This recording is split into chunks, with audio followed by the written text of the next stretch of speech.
Welcome to another episode of the Grizz Nation podcast. I am your host, The Big Grizz. Today's guest, we have my friend Devin, who is a lineman, an apprentice, a journeyman. I'm not sure which he actually said, but he is a lineman.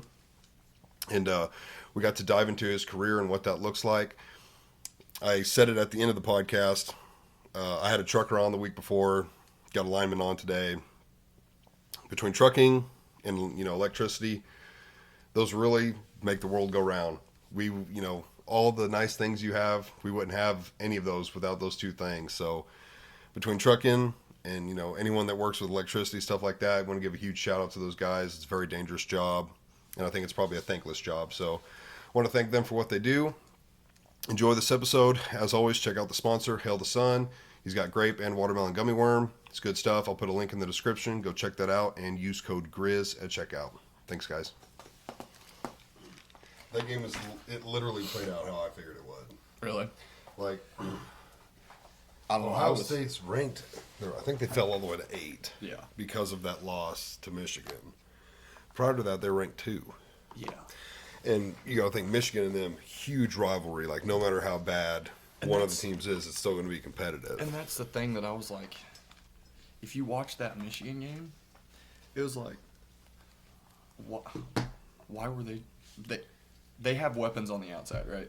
Who, Michigan? No, Ohio State. Oh, okay, right. You have weapons on the outside. Yeah. And they were like, you know what? We're going to go into the strength of this Michigan defense, and we're going to try and pound the rock. And it's like they were trying to decide, like, okay, I want to be more physical than Michigan just to prove that Ohio State still got it. And so you're saying they kind of abandoned their play style. They abandoned everything. Michigan, like Ohio State, through the rest of the year, like that Smith, that wide receiver that was it number 1 or number 4? Yeah, went off. Like, I mean, I think he's a true freshman, and like I think that's what they said. That dude has been like lighting it up all year. Like they have talent on the outside, and then for whatever reason against Michigan, it's like they were like, you know what, we're not just gonna beat Michigan. We're gonna prove that we're tougher than them. And then they just like were trying to run the rock up the middle for no reason at all. That's strange. I don't think I watched that game fully, but I remember parts of it. Yeah, it was insane. But so, for one, I'm surprised you haven't been on the pod yet, really. Yeah, dude, I've never. It's crazy. It's your first time. Yeah, I told you at church, like, whenever you were like asking me, I was like, I don't really know what I'd have to say that anybody would want to listen to, but no, dude, the lineman thing I think is really cool, and I think that's part of the reason you haven't been on yet. You've traveled. Yeah, I'm gone. So it's like, yeah, it seems like you're rarely home. If you are home, it's like what, a couple days? Yeah, like if we're not working through the weekend, then it's like, right now it's just under 7 hours drive back home. So right, it's like you're driving right about 7 hours each way, 14 hours for a Saturday and a Sunday off, and Sunday you're driving back up. So it's right. like, it's enough time to come home. It's like I do it, but whenever you take a weekend off of like a shit week of work to come home and relax, it's like, yeah, I'm sitting in my truck the whole time. Right, because you leave Friday evening. Yeah, I mean, I leave right after work. Like, we worked until like 6 or something one Friday because we just got caught. They were trying to set a pole and the holes were just caving in, and like it was a big ass steel pole. Had the crane set up on the road, like blocking half the road for half the day. It's like, okay, we got to get this fucker set. Right. Gotta get it done no matter what. We can cuss on here, right? Yeah, you're okay. good, yeah. But yeah, like it's like you got to get it done. You just can't leave a close to 30-foot deep hole by like, I think it's like a 42-inch auger. You just can't leave that open. Even if you put mats over it and stuff, you just can't do that. So right. We had to get that sucker set, and I rolled in like around 1 a.m., 1:32 that morning. Home. Yeah. Yep. So it's like, you not only do you work almost 12, and then it's like drive 7, and it's just makes for a long day. Makes for a long day. And then you have Saturday to recoup. Thank God for Monsters right. and Red Bulls at every gas station. Right. And then it's like you don't want to sleep all of Saturday away. You come home to see the family, so it's like you wake up, go see Grandpa, go like spend time with Mom and Dad, and like go see like my cousins in Springfield and whatnot, and then it's like Sunday afternoon, time to go. Yeah, at that time I had a girlfriend. And it's like, then it's like go hang out with them, do all that, whatever, and then it's like Sunday midday. It's like go to church, and then I'm driving home. Right. So Yeah, that'd be almost tough. I think any farther than 7 hours, it wouldn't be worth it. yeah, no, like whenever I went to South Dakota, that was almost 3 months. Didn't come home once. Right. Sioux Falls was like 9 hours or something from here.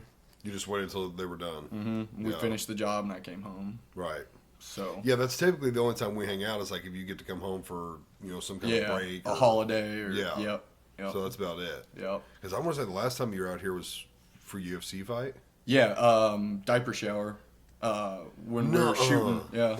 That was the last time. Mm-hmm. That's 8 months ago. Yeah. 8 or 9 months ago. I know. That's why I was telling you upstairs. Like every time I see your girls, it's like they're completely different than the last time. Well, Stella wasn't even here. Yeah, exactly. Exactly. Like so, like Wow. your oldest one, like I was like, holy shit! Whenever I saw her at church, I was like, man, she's getting big. Like, and all those, it's like I feel old because whenever I was going to church, it's like I saw the older kids, and then they were probably thinking the same thing with me. But now, like the young kids in church are like now like in high school or even in college that were young whenever I was their age. Right, high school. exactly. And it's so weird to like see all that, but wow, it has been a minute. it's like I don't even recognize people anymore. But So who are you with right now? Because there's plenty of lineman work local, correct? Yeah. Like you've got Empire, Ozark Electric,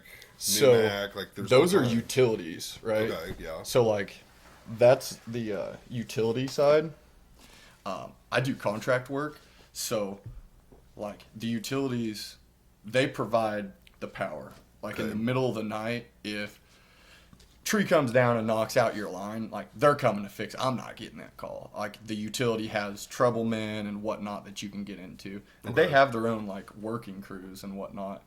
But I do contract work where, let's say like there's a whole stretch of poles that like is bad, or like you only have so much of a life expectancy on wood poles and things like that. Even steel, on transmission work, that's what I've been doing. Right. You only have such a life expectancy on it. Right. And then it's like, okay, we're changing out all the wire and all the poles for 10 miles. Like the utility, like Numac, whenever I work down with Barry Electric contracting for Barry, like some of these smaller utilities, they've got like a dozen guys, maybe dozen linemen. Right. And it's like they're not doing miles of wire changing out. So they basically just don't have the manpower and possibly even the tools and stuff, yeah, like the so machinery it's like, to do it. So like that's like how like exactly, like I mean, it's the contractors that do a lot of, like whenever you're talking about just building line, the contractors do it all. So the utility guys are strictly there to maintain. Yeah, a lot more repairs. maintenance. Like they do, like don't get me wrong, like there's like bigger utilities have like crews that like they go and they'll reconduct stuff. But like whenever you're talking about like the mass amounts of it, Right. like they're there to keep people, their customers on and shit like that. Like let's say at Kansas City, like Evergy property. are they doing their own runs or are they still contracting that No, out? like Evergy's one of the biggest utilities. Like Evergy is pretty much like, so my local hall is out of Kansas City. It's local 53, and like Evergy is like most of my hall's work. Evergy property, and it's a huge utility. Like it is all of KC Metro, Kansas side, and Missouri side. But yeah, they have crews that they go out and like they have jobs where it's like they're changing out bad poles and like doing like stuff like that. But whenever it comes down to like, okay, this pole line's old, it's time for it all. Like we got more money to put into it, and they're reconductoring it, which means like, let's say it's like, there's a lot of old copper lines still in the air, like around Kansas City. Yeah, copper, like primary, where then you're reconductoring it, where you're pretty much like keeping it hot and you're laying it all out, and then you're putting up aluminum, and then you wreck out the old stuff and a lot of that time. So. What do you guys get to keep that? No. Oh, it stays to the owner. Yeah, the utility they scrap all that. I So bet they do. That'd be cool. That's a shit ton of copper. You never keep the copper ever. Right. Never. What, are you being for real? Right. Yeah, because copper is pretty But pricey to scrap. if utilities find guys stealing copper, like in that amounts, like we're talking like miles of it. Right. Like the utility will never allow you to work on their property. Oh, I would imagine. It's insane. But yeah, Miles guys of do copper's it too. gonna be thousands of pounds. Oh yeah. Whenever I was working, and so some of it, like there's not a ton of just true copper left. Like a lot of it's like what's called 6 or 8A, which is like there's a steel strand in there, so there's usually like 3 strands of it, and it's kind of stranded together. Mm-hmm. And like there's a steel strand in there for the strength of it, and then it's like almost like a steel coated copper in it in some of it too. So it's not as pricey, but still like you can scrap it. I'm sure people steal it and do it, but I mean, I don't know. They pay us good enough. I mean, it doesn't really matter. It's not worth doing it. Yeah. I'm pretty sure I've seen on your Snap before you guys had a helicopter involved in something. What would you bring a helicopter out for? Dude, so like whenever you're working on like those big transmission lines, that was in South Dakota, and that's like since I got into this trade, I didn't really like know if I'd even like this shit. Like if we're being honest, got my CDL on like a Thursday, and that next Monday I started building a line with that non-union outfit I was whenever I was working down here and living around here. Yeah. And like I got my feet wet with it, and then I realized like, oh, I love this shit. Like the just the work. I don't know, like being outside. Yeah, it sucks whenever it's hotter than hell and it's colder than hell. But like being outside, working with my hands, like I enjoyed it. Like it's not just like physically challenging that I love. It's also very mentally challenging because it's dangerous. I mean, it's very dangerous. So like, because you're playing with lines as well. You're not just setting poles. You're messing with probably not live lines. Yeah. So like, they are live sometimes. Yeah. So like now that I'm hot, I'm a 4th step now. So like I just turned into a hot apprentice is what we call them, which is weird because whenever I was working non-union, like I had already started doing hot work because there's not like a strict structure to a lot of their apprenticeships. There are some non-union apprenticeships where it's like they have strict structure, but like Missouri Valley, like there's no gray area. There is a black and white in paper of what you can do at certain steps and what you can't do. And it's just experience. So like as a 4th step, you can begin working energized conductors with a journeyman at the same level. So now I can go do hot primary work. I mean, and hot primary gets up to anywhere from like your low level primaries are going to be like 4 kV, so 4,000 volts. Like your high, like up in Wisconsin, there's like areas of Wisconsin where it's like they'll run a 34.5, so 34,500 volt primaries, and that is like pretty much the highest you can glove. But you can't like some local halls and different contracts, like all these different halls in Missouri Valley's jurisdiction have their own set of rules too. Right. And it's like, I think Wisconsin, I want to say it's like 9.5 through 2150. They'll let you rubber glove 34.5. Like 53, you can glove up to 25 kV, I think maybe something like that. So you gotta. Which means if you got your rubber gloves on and you're in the basket that's insulated. That is you are working with your hands. Anywhere else, like if you're working 34.5, you got to work it with sticks, which are insulated, live line tools and sticks. But going back to the helicopter work, like I kind of got into like, I love this shit. And whenever I got to go to South Dakota, we were just doing like, it wasn't much of a line work job. It got me a taste of transmission, but we were pulling fiber strand on the tops of a 345, so that's a 345,000 volt line.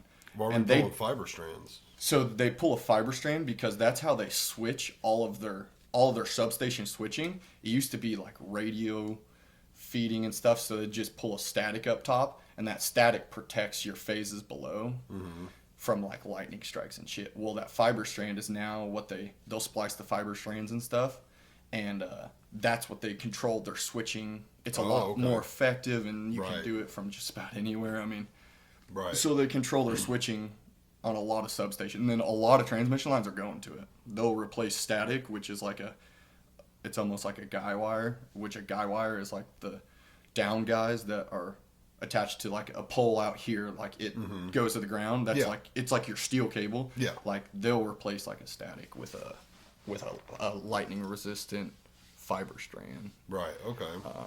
And Yeah, because like I've got one of those cables on this last pole. Because so when we built, they were trying to figure out how to get power back here. It's like, what is it to the house? It's around somewhere between like 12 and 1,400 feet, I think, from the road.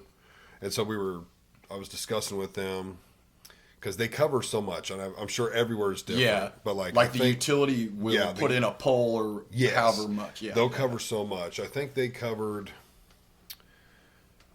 I want to say it's been a couple years, but like the line was free, and they gave you like, I think they were going to give 2 poles. Okay. Yeah. And then after that, the line is free, something like that. You have to pay for poles. Yeah. And I was going to need, I think I have 4. And they were like, we're discussing it, and they're like, yeah, we're gonna have to come through and like limb your driveway, and which they did. It didn't need much, but they're like, we're gonna have to do some lemon, do this, and I said, what if I do the lemon? So what kind of deal could we work out? Could we work some kind of deal out so you can just come out here and do poles? You don't need to bring your trucks or nothing. He was like, you limit, I'll give you a free pole. I was like, deal.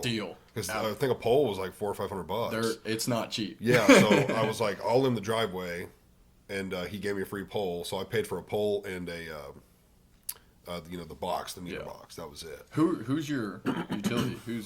Is it Numac or Numac? Okay, yeah. Yep. And like that's the thing with those smaller utilities and those co-ops, they'll be more likely to work with you. Yeah. Where like if you have Liberty or Evergy, XL, like those massive utilities, right? Mid-Am, Mid-America, Alliant, like they're probably gonna be like, no, it's this. Like they're telling you, they're not. Numac was really cool when I built. So like, I'm the one who actually decided because I'm like right at the end of a run, and they were trying to figure out how they were going to brace the last pole, and then get it to run back to my house, because they had to brace it to the south because because it's coming from the north. Yep. And then they had to brace it to the east because it was going west. So since it's pulling this way, you have to have your tension to the opposite way. Yeah. And so they're trying to talk about it and how to do it. And they're like, well, we can't, do this because it'd go through your driveway. And I'm like, well, why don't you like do a pole here, a pole here? They're only like 20 feet apart. I was like, span. And then just shoot one straight down to the ground. They were like, yeah, we could do that. Yeah. And I was like, I'm not even a lineman. And I figured that out. Yeah.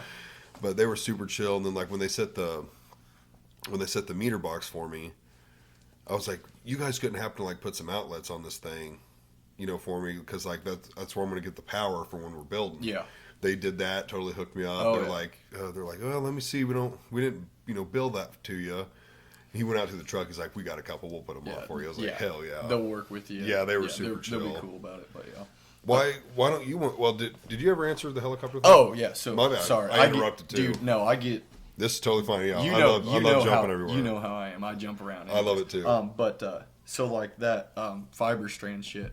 I mean, we were working on a 345 line, and it's all steel monopole. Like, they were anywhere from like 150s to 210 foot poles, and that's above ground, all on concrete foundations and shit.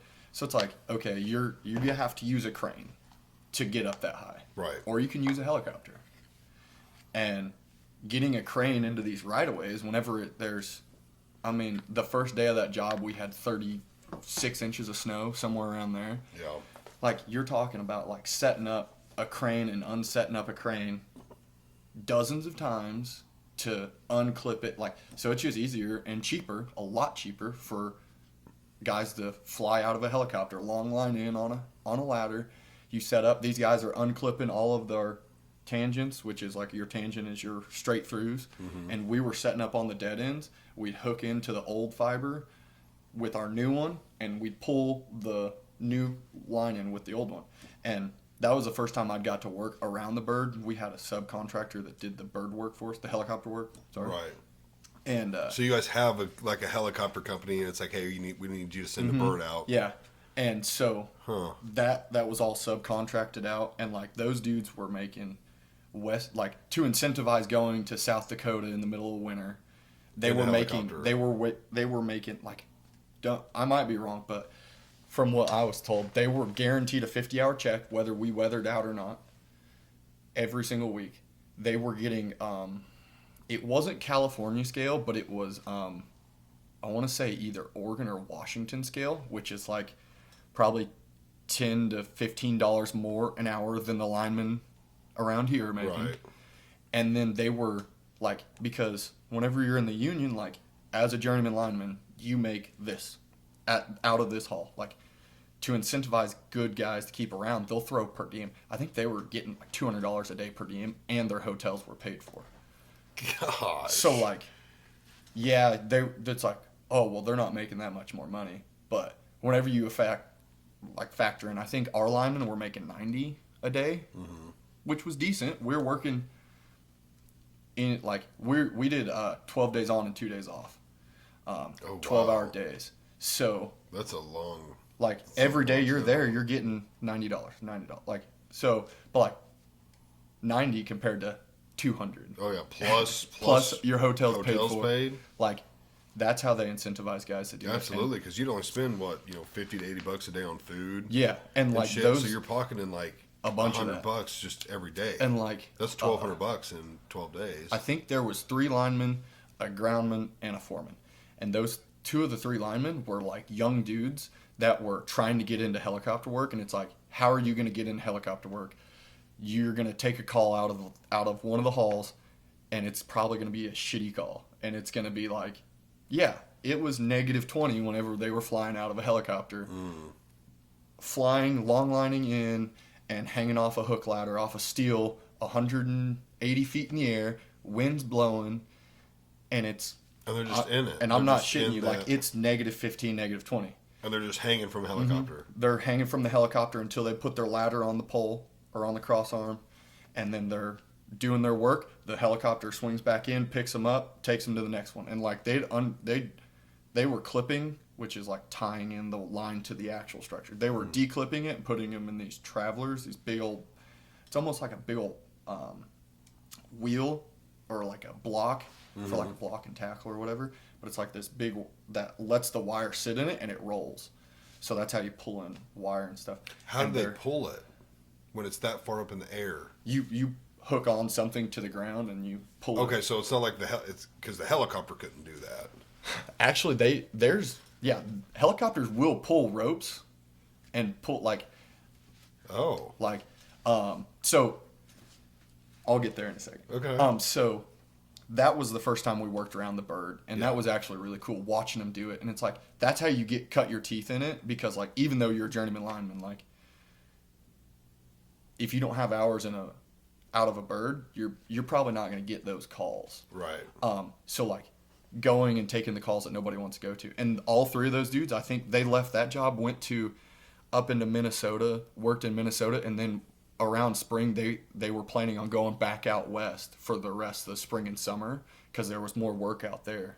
But they take the shit work in the winter that the other guys and don't like want. these guys, so like then that company had like more work out west, and it's like, okay, so like they dealt with this shit work all winter, and then it's like if they're a good hand and the foreman's like, yeah, like I'd take these guys, he's probably gonna keep you around and be like, hey, send us somewhere else, and those guys are gonna get in it and get more hours and more hours. And so the helicopter contract thing, it's not just the pilot they're contracting. They're contracting the guys that are hanging from the helicopter. So it's almost like two separate. You guys aren't allowed to do that shit. You're not harnessing up in the helicopter. No. Right. So like the company I'm with now, Michaels, I'm with Michaels Power, and they just kind of like broke through and got into helicopter work in the Midwest. They were crossing the Mississippi River. I think it was a 161 or a 345 line. that was crossing the Mississippi River right on the going into Illinois, and a bunch of the guys on this job that are with us now, they were flying out of a helicopter, and like that, I think they said like Michael was trying to break into getting helicopter work to be able to do it, so that would be fucking dope. You would like that. Oh, absolutely. Because one of the other apprentices, one of the other apes with me, he's a fourth step too, and he's on my crew, and he got to fly out of the helicopter too with his lineman. Like, dude, I was like, that'd be cool. Like, and so obviously, like Liberty, New Mag, none of those guys are getting to do that. I would. I'm not gonna say no, but like, not really. I mean, a lot of the utilities, and like this is completely different. This is like, the only time you're really doing that is on transmission. Like the big lines that are supplying. Like, so like transmission lines are pushing tons of voltage, super, like a lot lower of an amperage, but it's like jumping, like if there's a generation station way out here and you're trying to generate power half, like 2 states over to feed, like, okay, let's just say in South Dakota, that sub we were working out of was generating, I want to say it might have been a nuke sub. I might be wrong, but it was a nuke sub that was, they're generating it there, but they're pushing this power all the way to the Twin Cities, which is like, I don't know how many miles, but it's like a 4-hour drive to the Twin Cities of Minneapolis and St. Paul. St. Paul, yeah. And so, like, you can push energy that far, but, like, then you get into, like, what they teach us in the apprenticeship, where, like, okay, you're not going to put it on a distribution line and send it that far because of line loss and all this other science. Right, it loses voltage as it's traveling. As it's going. To defeat line loss, you step up the voltages. So the higher the voltage, the less line loss, and the smaller the conductors needed. Because if it's a super high voltage, that means as your voltage goes up, your amperage is going down. Really? Yeah. And you don't need as much amperage to push it. So, like, your voltage is just pushing. Your amperage is, like, the flow of electrons. So, like, it's stepping that down. And inverse. Like, whenever you lower your voltage, your amperage is going to go up. So, like, to put, like, 345,000 volts of push, you're going to push less current, and you can use smaller lines and go a lot farther, and there's less heat loss and all that science and shit that's, like, way up there. But, like, they make us learn a lot of that shit, which I'm grateful for, because it's, like, whenever I was working at Kiowa, like, and there's nothing wrong with it, but, like, all I did was distribution work, and it was a lot of single phase, barely any 3-phase, and it was like, I'm trying to think of a way to say it. They show you how to do the work. There's not a lot of, like, okay, so why are we doing it this way? Why are we doing this? There's not a lot of, like, explanations. Like, it's just what you got to do. Right. And I'm a pretty curious dude. I've always, like, I want to know why. I've already got, like, multiple questions I'm thinking of. While we're on the phase thing, what's the difference between phases? To what I believe is, like, the more phases you add, it's just like adding an extra 240 or 440 or whatever it is. Okay, so, like my shop where I work, a lot of shit in there is 3-phase. Yeah. So does that just mean there's 3 440 lines coming in to power stuff? Okay, so all right, I'm gonna nerd out a little bit. Nerd out. This might be okay. So your shop uses a lot of things that requires rotation. Like electric motors and things like that, they require rotation. Yeah, we're using cranes, lifts, like welders, single phase services. Like there's like a house. Let's just say we're hooking up your you're hooking up your transformer. We call them cans or pots or whatever. Right. So we're hooking up your transformer to feed your house, and it's like you have 2 phases, but it's a single phase hookup. So there's 2 phases coming in. There's 2 phases. That's why there's and 2 a wires. Yep, there's 2 wires, and it's depending on what the can is. It can be 120, 240, like 120 phase to ground or 240 phase to phase. That is your That is like 90%. I don't know. That's almost everybody's hookup. Right. Whenever you get into 3-phase, you're running quadruplex, and there's 3 phases and one neutral. Sometimes there's not even a ground or a neutral. Why no ground? If it's a delta and they don't want it, they don't have like it. It's all dependent on what the customer wants. If a customer wants like, nerding out a little bit. If a customer requests a 3-phase, 12208, that's a Y connection, and you're gonna have a ground reference. If somebody requests, they just want 240, a 3-phase 240 connection, you don't give them a ground. It's just what they want, what their system is set up for. Right. Because even whenever you talk about like primary lines, there's systems out there that are called delta systems, and they don't have a ground reference. There's just 3 phases on a pole, and like there is no neutral or static or nothing. Like there is no reference to ground on the whole system. A lot of that shit is like, I'm sure there's shit like that around here. Right. The only time I've seen it was out east. But delta is also like, there's no reference to ground, so if a pole comes down, like you could have hot phases that are just on the ground and it doesn't know it. I mean, well, how are they bringing it to your house? So they're most places they're bringing 440 to the pole, right, to the transmission or transformer. No, they're bringing like 70, 200 or. Oh, it's a lot more. Yeah, it's a lot more. So but they that step it down. Yeah, so that transformer is Transformers are used. It's the same way in generation as it is in like distribution. A transformer, and it also doesn't matter. You can feed a transformer with 7,200 volts, and there's all these windings on the inside of it, and it steps it down to whatever the windings is. It's all proportional based off the windings. So like it could step it down to 120/240 is what most connections are. But if you, let's say you take the top side, what hooks up the transformer to your like primary phases of 7,200, you take that top side off and you're like, oh, well, we're good. Like if you have a generator in your house and it's hooked up wrong, that's powering your house, you're still hooked up your 12240. If it's pushing 12240, it'll then push out 7,200 on the top side. Which so it's called what? It's called backfeed. So like you could kill out your entire line.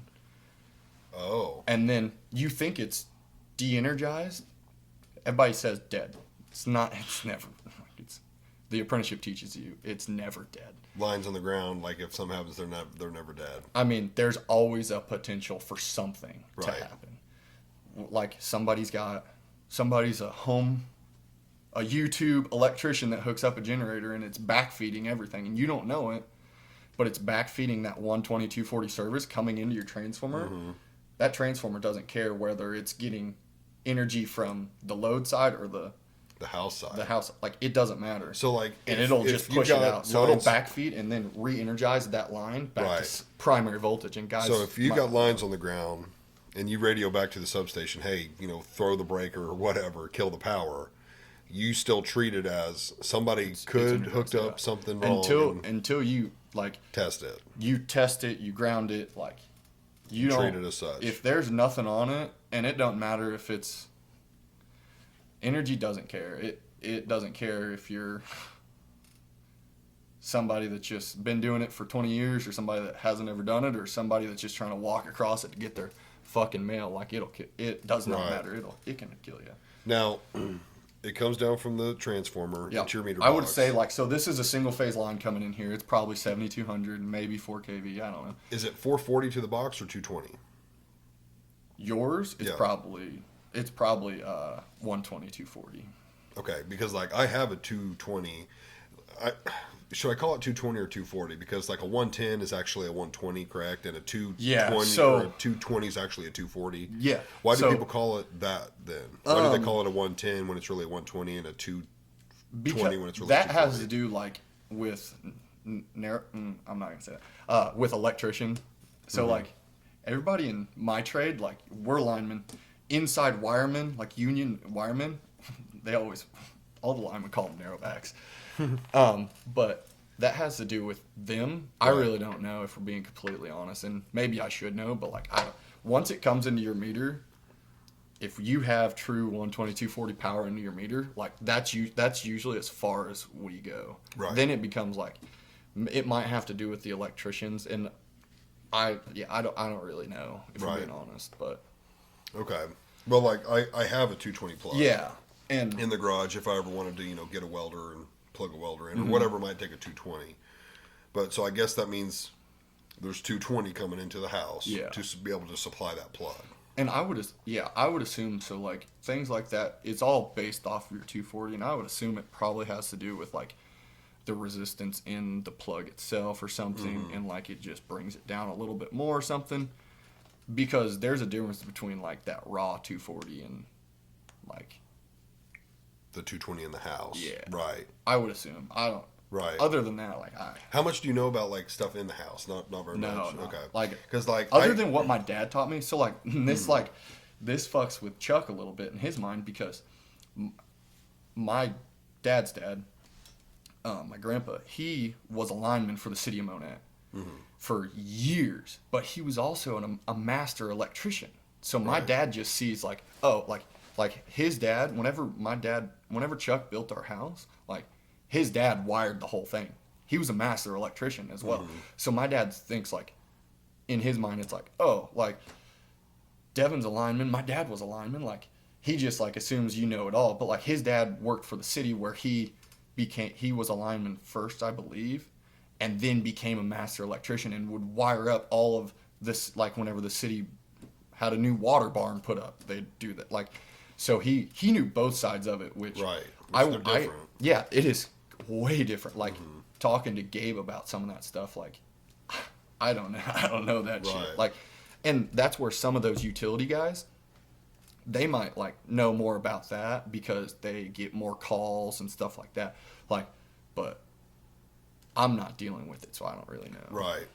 Well, I just asked because like eventually I want to build a shop over here where I've got the pad, and I didn't run power to it. That's obviously an option I could do if I wanted to, but what I did was I actually had two separate conduit lines buried from the house to the shop. Yep. One that I could run an Ethernet cord through to get internet out there, and then one to run power. Yeah. And I would assume you could probably tap out of your meter box in your house. Yes. And run a heavy enough breaker on it. That's what I was about to ask. Because that's what my dad did with our shop. We put a 100 amp breaker in. Yep. And I was like, I wonder if that would be enough to fully power it. Unless you're trying to do some crazy shit in there, then I would say 100 amps is a lot. Like, so like if like forget putting a welder out there or something, I'd probably need to run like another 100 amp breaker for just that. But if I just had 100 amp running out there and all it's going to be powering is like some LED lights, maybe like a shop fan or something. Yeah, like a TV. Okay. I mean, like your basic stuff, like you'd be. But if you're trying to fire up like a 220 table saw, you're probably not going to like that. Like shit like that, or if you're just trying to plug in 25 space heaters to keep that fucker going, you're gonna blow some fuses. Right. Which, talk about space heaters, man. I have 3 space heaters in my camper, and then my electric fireplace, because like no matter what, at the end of the day, like it gets cold. It gets cold. I want to talk about that for a minute. So you bought a camper. You got a badass Cummins. Oh yeah. You bought a camper. Yep. So you just take that camper. That is my house. That's your house. Like instead of me purchasing something here to not live in, that is my house. Right. That makes sense. What do you do up there when it's that cold? You got skirting that you put around the bottom? Yeah, so I actually just, like, I've never been through a winter yet because whenever I was in South Dakota, I didn't have the camper yet. So you stayed in motels? I stayed in a hotel for the first, like, week, and then me and one of the other apprentices, fucking shout out to Rob Bob. I just talked to Robert on the phone yesterday. We were just chopping it up, shooting the shit. Yeah. But we ended up getting a townhouse in Sioux Falls. And I remember seeing that on Snap. Like, it was just some Airbnb that this lady didn't have any bookings for, because who the fuck wants to go to Sioux Falls, South Dakota in the middle of winter? Right. Whenever it was, like, we were having high temps in the negative 20s to 30s. For the high. For the high for the day. And we had to work through some of it because we had, like, an outage where they were killing a transmission line that was running underneath it, and you got to pull over the top of it, and you had one day to pull it. So we were had to work through it. But anyways, So like, yeah, we had a little townhouse, and it was so nice, and it was $60 a night, and split between two apprentices, that's $30 a piece, and we paid this lady cash, and she like we lived there for.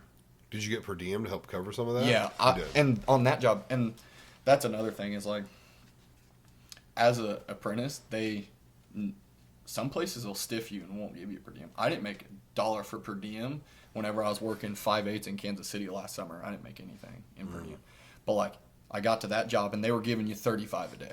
It's like, okay, we're working a bunch of hours, so it's like, all right, like whenever you're working 12 days on, 2 days off, like that extra 5 that I was pocketing every day, like was covering those 2 days off that I wasn't getting any per diem or any weather days. And it's like, I don't care what anybody says. And I hear a lot of guys like talk shit about the apprenticeship because, oh, how am I supposed to live? It's like, I didn't get into the apprenticeship to make money as an apprentice. I got into the apprenticeship to sacrifice the next 4 years of my life to become a journeyman lineman. And then make the money. And then you're making the money. Right. Like, I can live a little bit less and like not go do cool things. And it's like, don't get me wrong, I'm doing just fine. Like, I have my dream truck. Like, I love that thing. I have a very nice camper. I am so blessed. But like, I didn't get into this trade to make money as an apprentice. I got in this trade to then set myself up where, let's say I top out in another year and a half, and there is union work around here. Like, I mean, Liberty, big utility that you just named, Liberty, Springfield City Utilities, Nixa City Utilities, like, they only bring in union contractors now. So is that your plan? I mean, like, you don't want to travel forever. No, not forever, but like another couple of years, another decade. Like, what are you looking at? And I don't, dude. Like, it kind of comes and goes. Like, I don't want to really bring it up or anything, but like, I just got out of a relationship and whatnot, and like, I was thinking about trying to call the apprenticeship and be like, hey, you know, like, I am working out of local, because like, they try and keep you close-ish to the house, but at the end of the day, like, whenever I got laid off from Kansas City, that job up there, it's like, work was slow, and work is getting better, and there's supposed to be more work coming out of the new year, but like, there's still guys out of work. So like, it's just like, hey, we have 50 guys on the books at the apprenticeship. You're going wherever we send you. And you can't turn down calls. So are you still an apprentice? Yeah. How much longer do you got for journeyman? Probably another year and a half, maybe 2 years. But it's like, you got to go wherever they send you. Right. And that's what I was saying. It's like, I'm sacrificing that now while I'm single and whatnot. But I was thinking about like maybe calling the apprenticeship and like be like, hey, you know, work's kicking back off down home. Kansas City's only 2.5 hours away, 3 hours away. Like, if I could get my way down to Kansas City or whatever, that'd be cool. Because the higher you get in the apprenticeship, the higher step you are, the more likely they can do things like that. Right. And it's not always guaranteed, but like, they do try. They know guys have families and shit like that, you know? Right.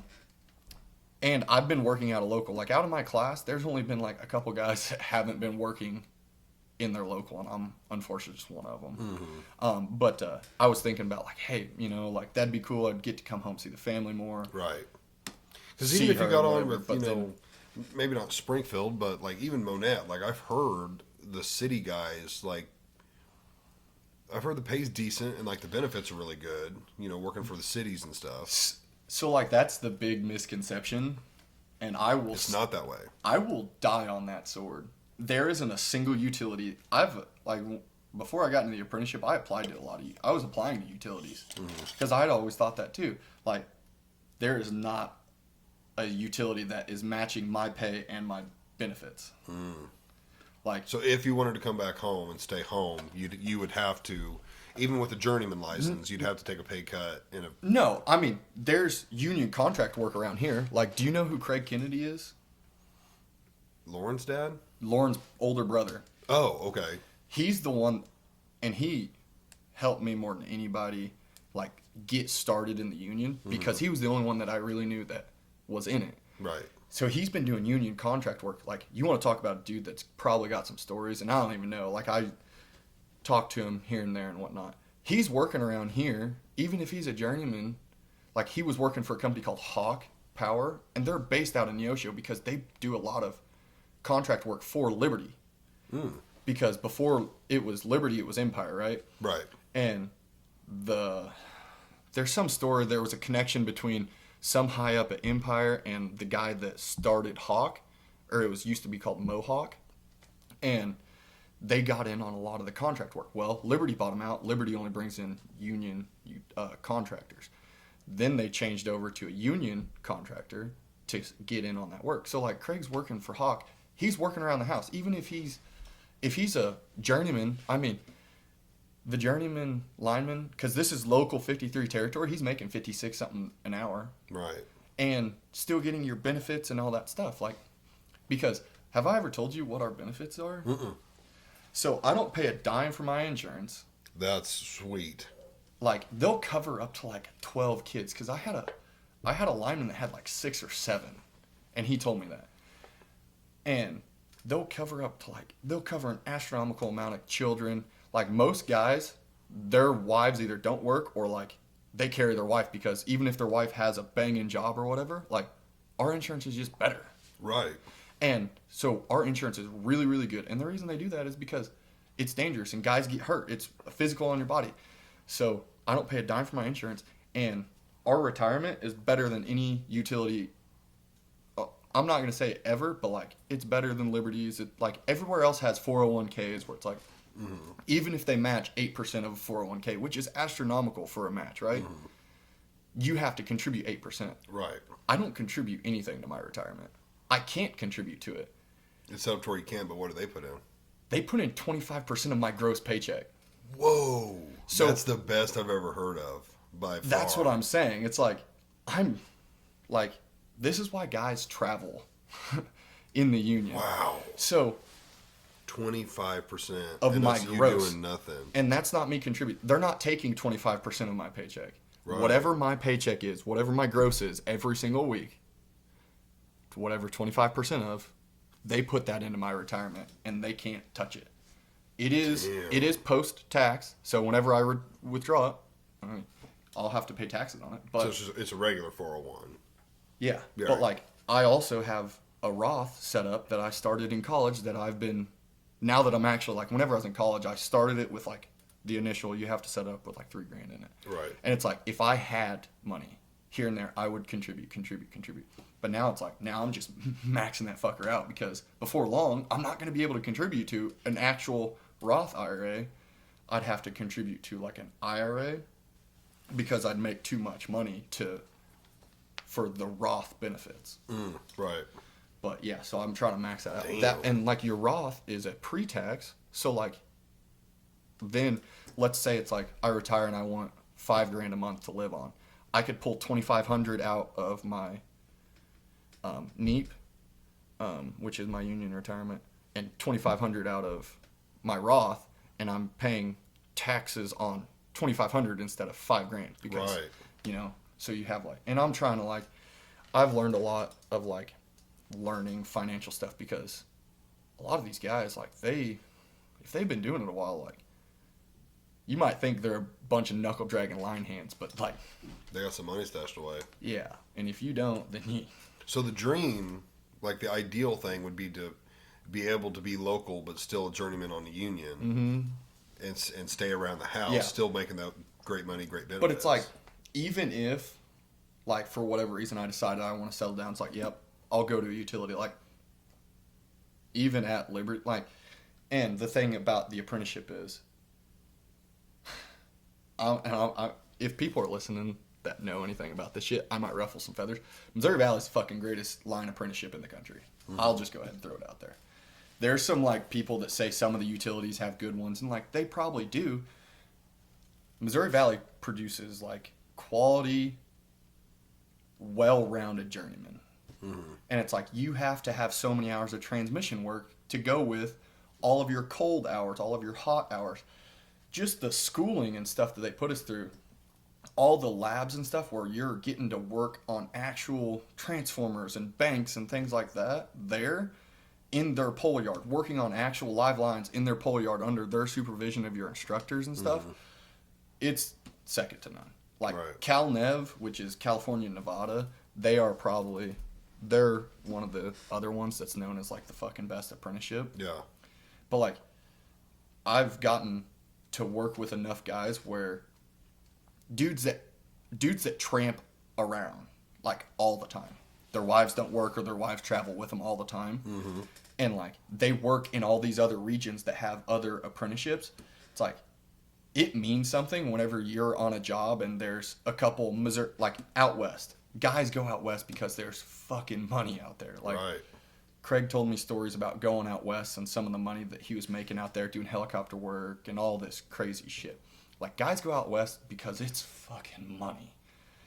But like you're getting a melting pot of different guys. Like whenever you're working around here, it's usually these are Missouri Valley apprentices, Missouri Valley linemen. Like there's not a ton of other guys from out of the apprenticeships unless they came through like a utilities apprenticeship and then they tested into the contracting world or whatever. Right.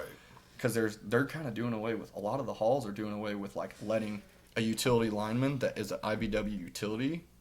They have an IBW ticket. It's a utility ticket. A lot of them are doing away with letting them transfer straight over because they know our level of education is just better.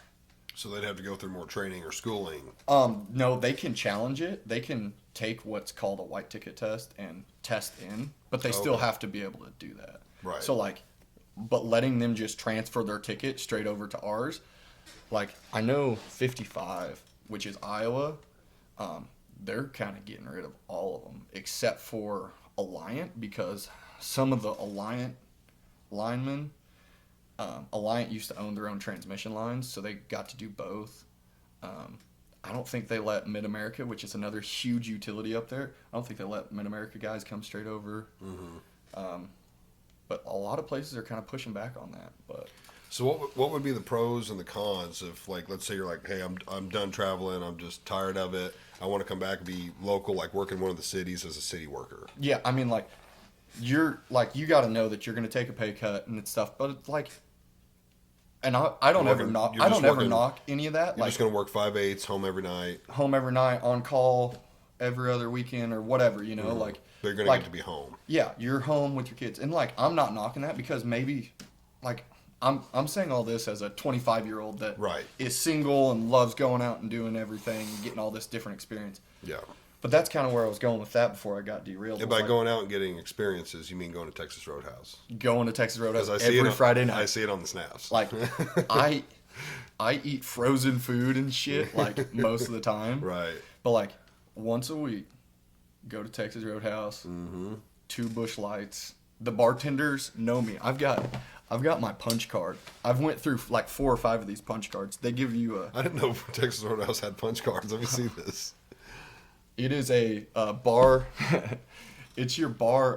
That's funny. Only at Bar Top. Yeah, only at bar top, and it's a little punch card where it's like if you go 10 times, you get $10 off of a bar tab. Right. So it's like. Yeah, I've went through several of those cards. Right. But that's like the regulars deal. But anyways, yeah, no, like, I don't shit on the utility guys because like maybe one day I'll have a wife and kids and stuff and I want to settle down in one spot. Or husband. But like, It's 2024, almost 2025. we're not getting into that. But then it's like maybe I will change my mind. It's like, okay, yeah, like I'll still have my retirement, everything I made. Yeah.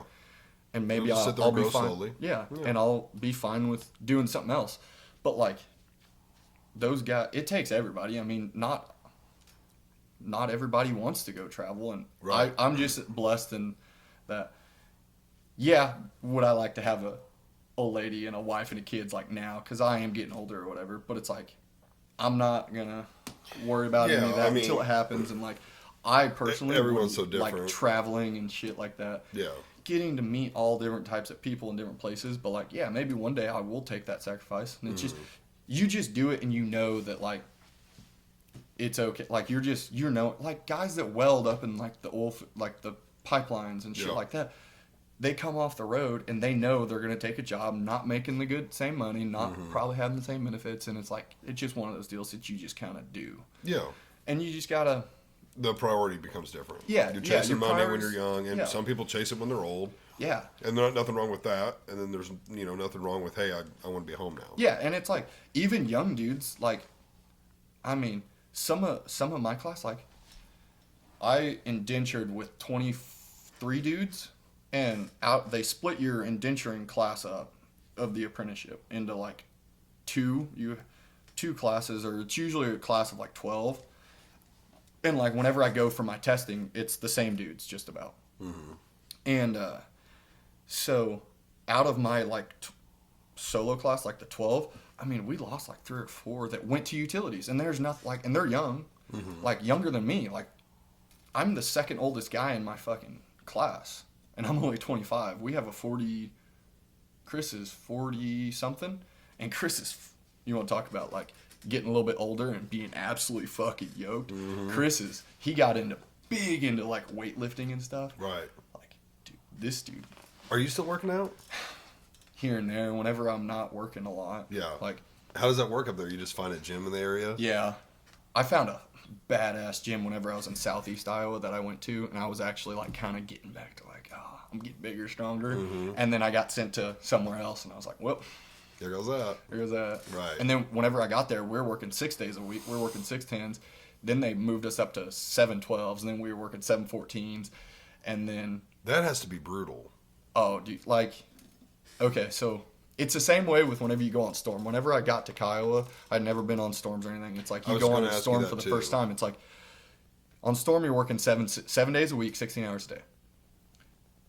And it's like, man, this kind of sucks. And it's you either figure out if you actually can handle it or not, because some Right. guys can't. And there's nothing against it, but like working that many hours, that many days, like it sucks. So it's like you work for like, let's say you leave and it's like you leave and you go on a storm and you're there for 4 or 5 days. You're like, man, this fucking sucks. Well, in our line of work, you get paid every week.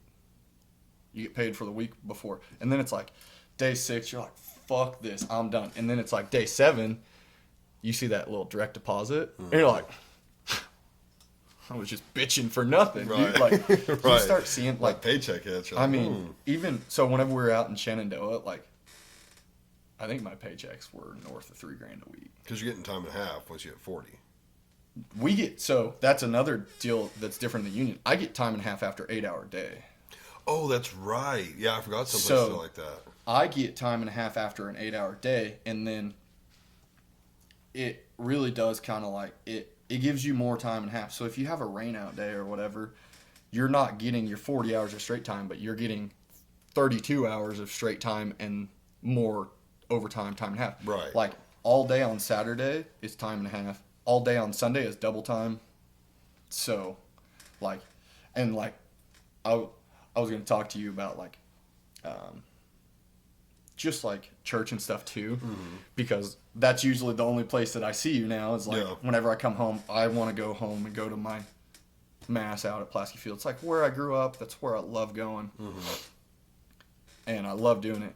But like I've been like going to all these different churches all over Iowa and Kansas City, and one of the most beautiful churches if you're ever there. It is it's in Sioux Falls. I want to say it was St. John. Oh, I can't remember the name of it, but it is the head of the Diocese of Sioux Falls. It is absolutely stunningly beautiful. And I think some of the most beautiful architecture in the world is Catholic churches, because They do have some cool buildings. like this place was amazing. Every Sunday that I had off, I went to church, and it's like, that's another thing. It's like, I had been doing it before I started going through this personal rough patch here lately. And I was going to church a lot, and then I hit this little bit of a rough patch that I don't really want to talk about, because Yeah, it's that's just fine. like one of those deals. But then it was like, I kind of was like, okay, we get off, whenever we're working 10-hour days, we've been getting off at 5. And if you get off like 10 minutes early, at 5 o'clock on Wednesdays, in a little bit, like, it's not even a town. It's like, there's a Catholic church there and like a few houses around it. And it's Right. called Cosgrove. And it's St. Mary's of Cosgrove or whatever. and it is like 10 minutes away from our show up. So I can hit a 5 o'clock mass on a Wednesday. And for whatever reason, I've just been trying to go. And even before this rough patch, and like, I've been like, it's fucking crazy how it's almost like, it's just like a sign. Like this morning, like I felt like Father Paul, yeah. Paul, yep. Yeah. Was like speaking to me. Mm-hmm. And like last week, the third week of Advent where they light the pink candle, you know, it's Joyous Sunday, and I was in Iowa City, because we had ice storm up there last weekend. We haven't had anything here. So like we had like, I'll have to show you pictures and shit. I had like, I'm legit like an inch of ice on my truck because it was just freezing raining all night, Friday night, Saturday, and they canceled the really small church that I go to up there. There's a couple of them. It's Cosgrove and Oxford. They canceled masses there because it's an older population and it was icy as shit. Yeah. So Sunday morning I woke up and I went to, in Iowa City. I just looked up Catholic Church Iowa City. Like bigger cities, they're not going to cancel mass. They'll do it. Like if you can't go, you can't go. Well, of course, I didn't really look it up. Iowa City's a college town. This was the church right next to campus, right next to the University of Iowa's campus. Yeah. And there's all these college people there, and of course it's like kind of like a downtown type-ish vibe. There's no place to park the truck. So I parked 3 blocks away, and I parked like on somebody's curb in a metered spot where I'm like, okay, if there's a meter person coming and giving out people tickets that are going to church, like, shame on you. Shame on you. Shame on you. Leave a little note in your truck. I'm in church. I'm in church. Where are you? Like, yeah. And anyway, so I went there, and that Joyous Sunday, he was talking about like how you have to kind of like really like understand that like it's the joy of the Christmas season, and that Jesus was born, and everything happens for reasons. And he was talking about that, and I was just like, that dude, I swear to, he kind of looks like Harrison Butker too. And that dude, like that priest, I felt the same way. Like, and that's happened so many times here in the last, like really this last month, whenever I was really, really going through it, where it's like that priest was talking to me. Like there's a church full of people, but like he was talking to me. Yeah. And that Joyous Sunday, he was talking about like how do you find it in you in the worst moments? And he was talking about how he had a parishioner that lost their, I don't even think it was like a toddler, like a 1, 2, 3-year-old child. Yeah. And it was on Joyous Sunday. And this was a year or two ago. And he was talking about how like he had to like, he was like, even me, a man of the faith, like question like, how do you find joy in this? How do you find joy? Like he started talking about how like in your darkest times it brings on the best light, and like you just it's all about perspective, and it's like, and I've been really like diving into that, and and then like Father Paul, that's a really good way to look at it. Father Paul like was talking this morning about that the retreat or whatever, and like the third thing to really reflect on is like just listening to God's will in your life. And I'll get into this in a second, but anyways, that letting God's will influence your life. And you might have aspirations of this, and you know my backstory. Like I had aspirations of this, and life literally flipped it on its head in a second. And like, I know the story. So it's like, that's all fine and dandy, but like, I love what I do now. Right. So it's like, for whatever reason, that wasn't in my cards. Right. And it wasn't meant to be. An old coach, Russell Ellis. I just talked about Ellis with Hunter. God bless that dude. Like, great man. I'm sure he's an absolute great father. Like, great influence on young people. And it was right after my grandma passed away. I don't know if you ever got to be around my grandma or nothing. Was it your my mom's mom? Okay, mom's mom. I'm not sure. My grandpa Julius, it was his wife. And my grandma literally passed away, like, in my arms, like, at her house. Like, it was a bad deal, and, like, I was 16, so I was, like, a sophomore or junior in high school, and everybody knew my grandma and grandpa in town, because they'd been here for so long, and, like,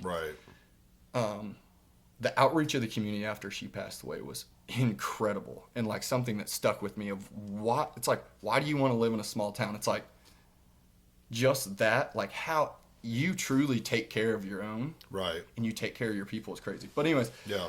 Russell Don't get that in Ellis the big city. sat me down and like talked to me and was like, hey bud, like I know you might not want to hear it now, but everything truly happens for a reason, and like you can't sit here and ask God why this happened. You just have to trust that it happens for a reason. And that has stuck with me, and like through all the trials and tribulations of life. And it's like, I'm not trying to sound like I'm bitching or anything, but like I feel like I've been through a little bit, Right. but like I have always tried to keep in that everything happens does truly happen for a reason. Yeah. And that's whenever Father Paul was talking about that was like the first thing I thought of was like, man, he's talking to me again. It's just crazy. But sorry to get off on that. But No, yeah, no, that was a little good. bit of a rant. You were about to say something else too. You said I'll get into that in a minute. Were you talking about Ellis? Oh, probably, I don't know. Okay. It might come to me, but Yeah. No, that's really good. Yeah, I mean, you definitely see a lot of people our age that quit going to church. yeah. And I think Maddie and I have talked about it. It's like, hey, we still, like, we see Devin still coming out here. And Yeah, even like, and I feel like a lot of people come around the holidays, like, and I don't have to prove anything to anybody. I don't really give a shit what anybody else says.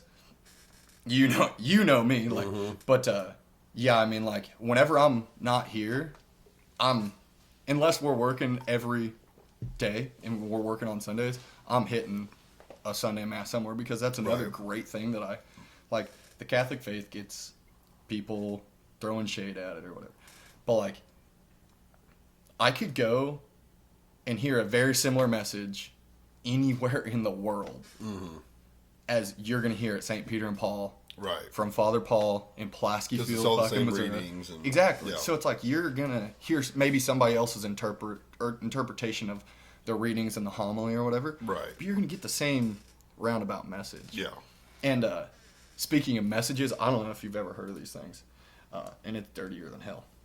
But I saw it on TikTok, and I bought it because I was like I said, I was kind of going through some shit. And it is a bracelet where you tap your phone to it, I've never seen this. and yeah, and it gives you a daily Bible verse every day. Really? Yeah, if it loads. But I try and read that every day, and it's like for whatever reason, like I said, I had been going to church, like picking up a weekly mass before the rough patch, and like I've just been, because I had that, like I've got the greatest family ever, like a great support system and stuff, and for whatever reason, I've always been. I like going to church. I don't know why. I just kind of do. Like, you went regularly as a teenager. Oh, Like, yeah. absolutely. And then, like, even whenever I was in college, like, you can ask my Uncle Gary, it's like I was getting out of the bar whenever I worked at Boogie and Zan. It's like, get off at 2:30, 3 in the morning, go home for, usually wasn't going to go home. Usually go, like, hang out and drink beers after work, and then you go to bed at, like, 5, 6 o'clock in the morning, wake up, go across town to my uncle's house.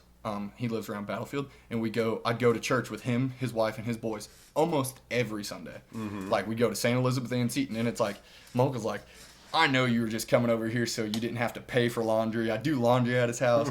And they'd always, like, we'd eat lunch as a family or whatever. Like, Right. and I went every single week. If I was partying or whatever on Saturday night, you could bet your ass I was going to find a place. I don't really know why. And I guess I've never really, like, talked about it to many people. But, yeah. Like, About, like, going to church? yeah. Well, I mean, it's good. And, like, It's good to go. yeah. A lot of people end up doing the partying and then they quit going. Yeah.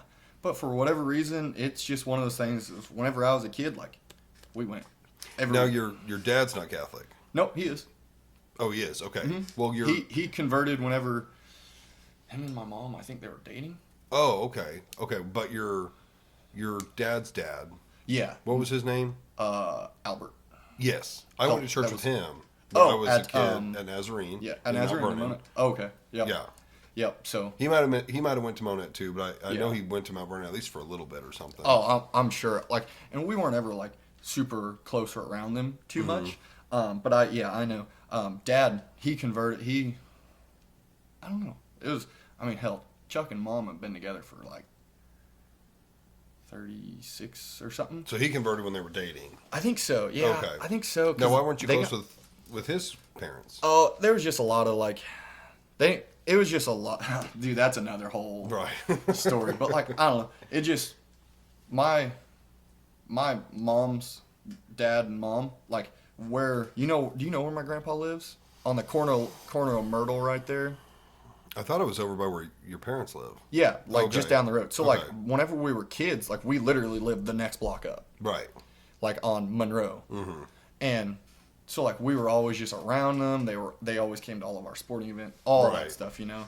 And it's just we were really close with them. Mm-hmm. But yeah, no. Chuck converted like way back in the day, and got really involved with the Knights of Columbus and stuff, which I wish I was home to do more with that, because I'd really like to get into that. But that, like I said, like that's one of those like sacrifices. Like you don't get to come home and do that stuff. And Right. I'd like to like one day, because I got into the Knights whenever I was in college, and I'm a first degree, and I think me and my uncle Gary want to do our second, third, and fourth kind of together because he's a first degree too, and I think he kind of is getting to where like his kids are getting older. Like he kind of wants to get maybe more involved with his church at St. Elizabeth Ann Seton, and their Knights are always doing stuff, and Right.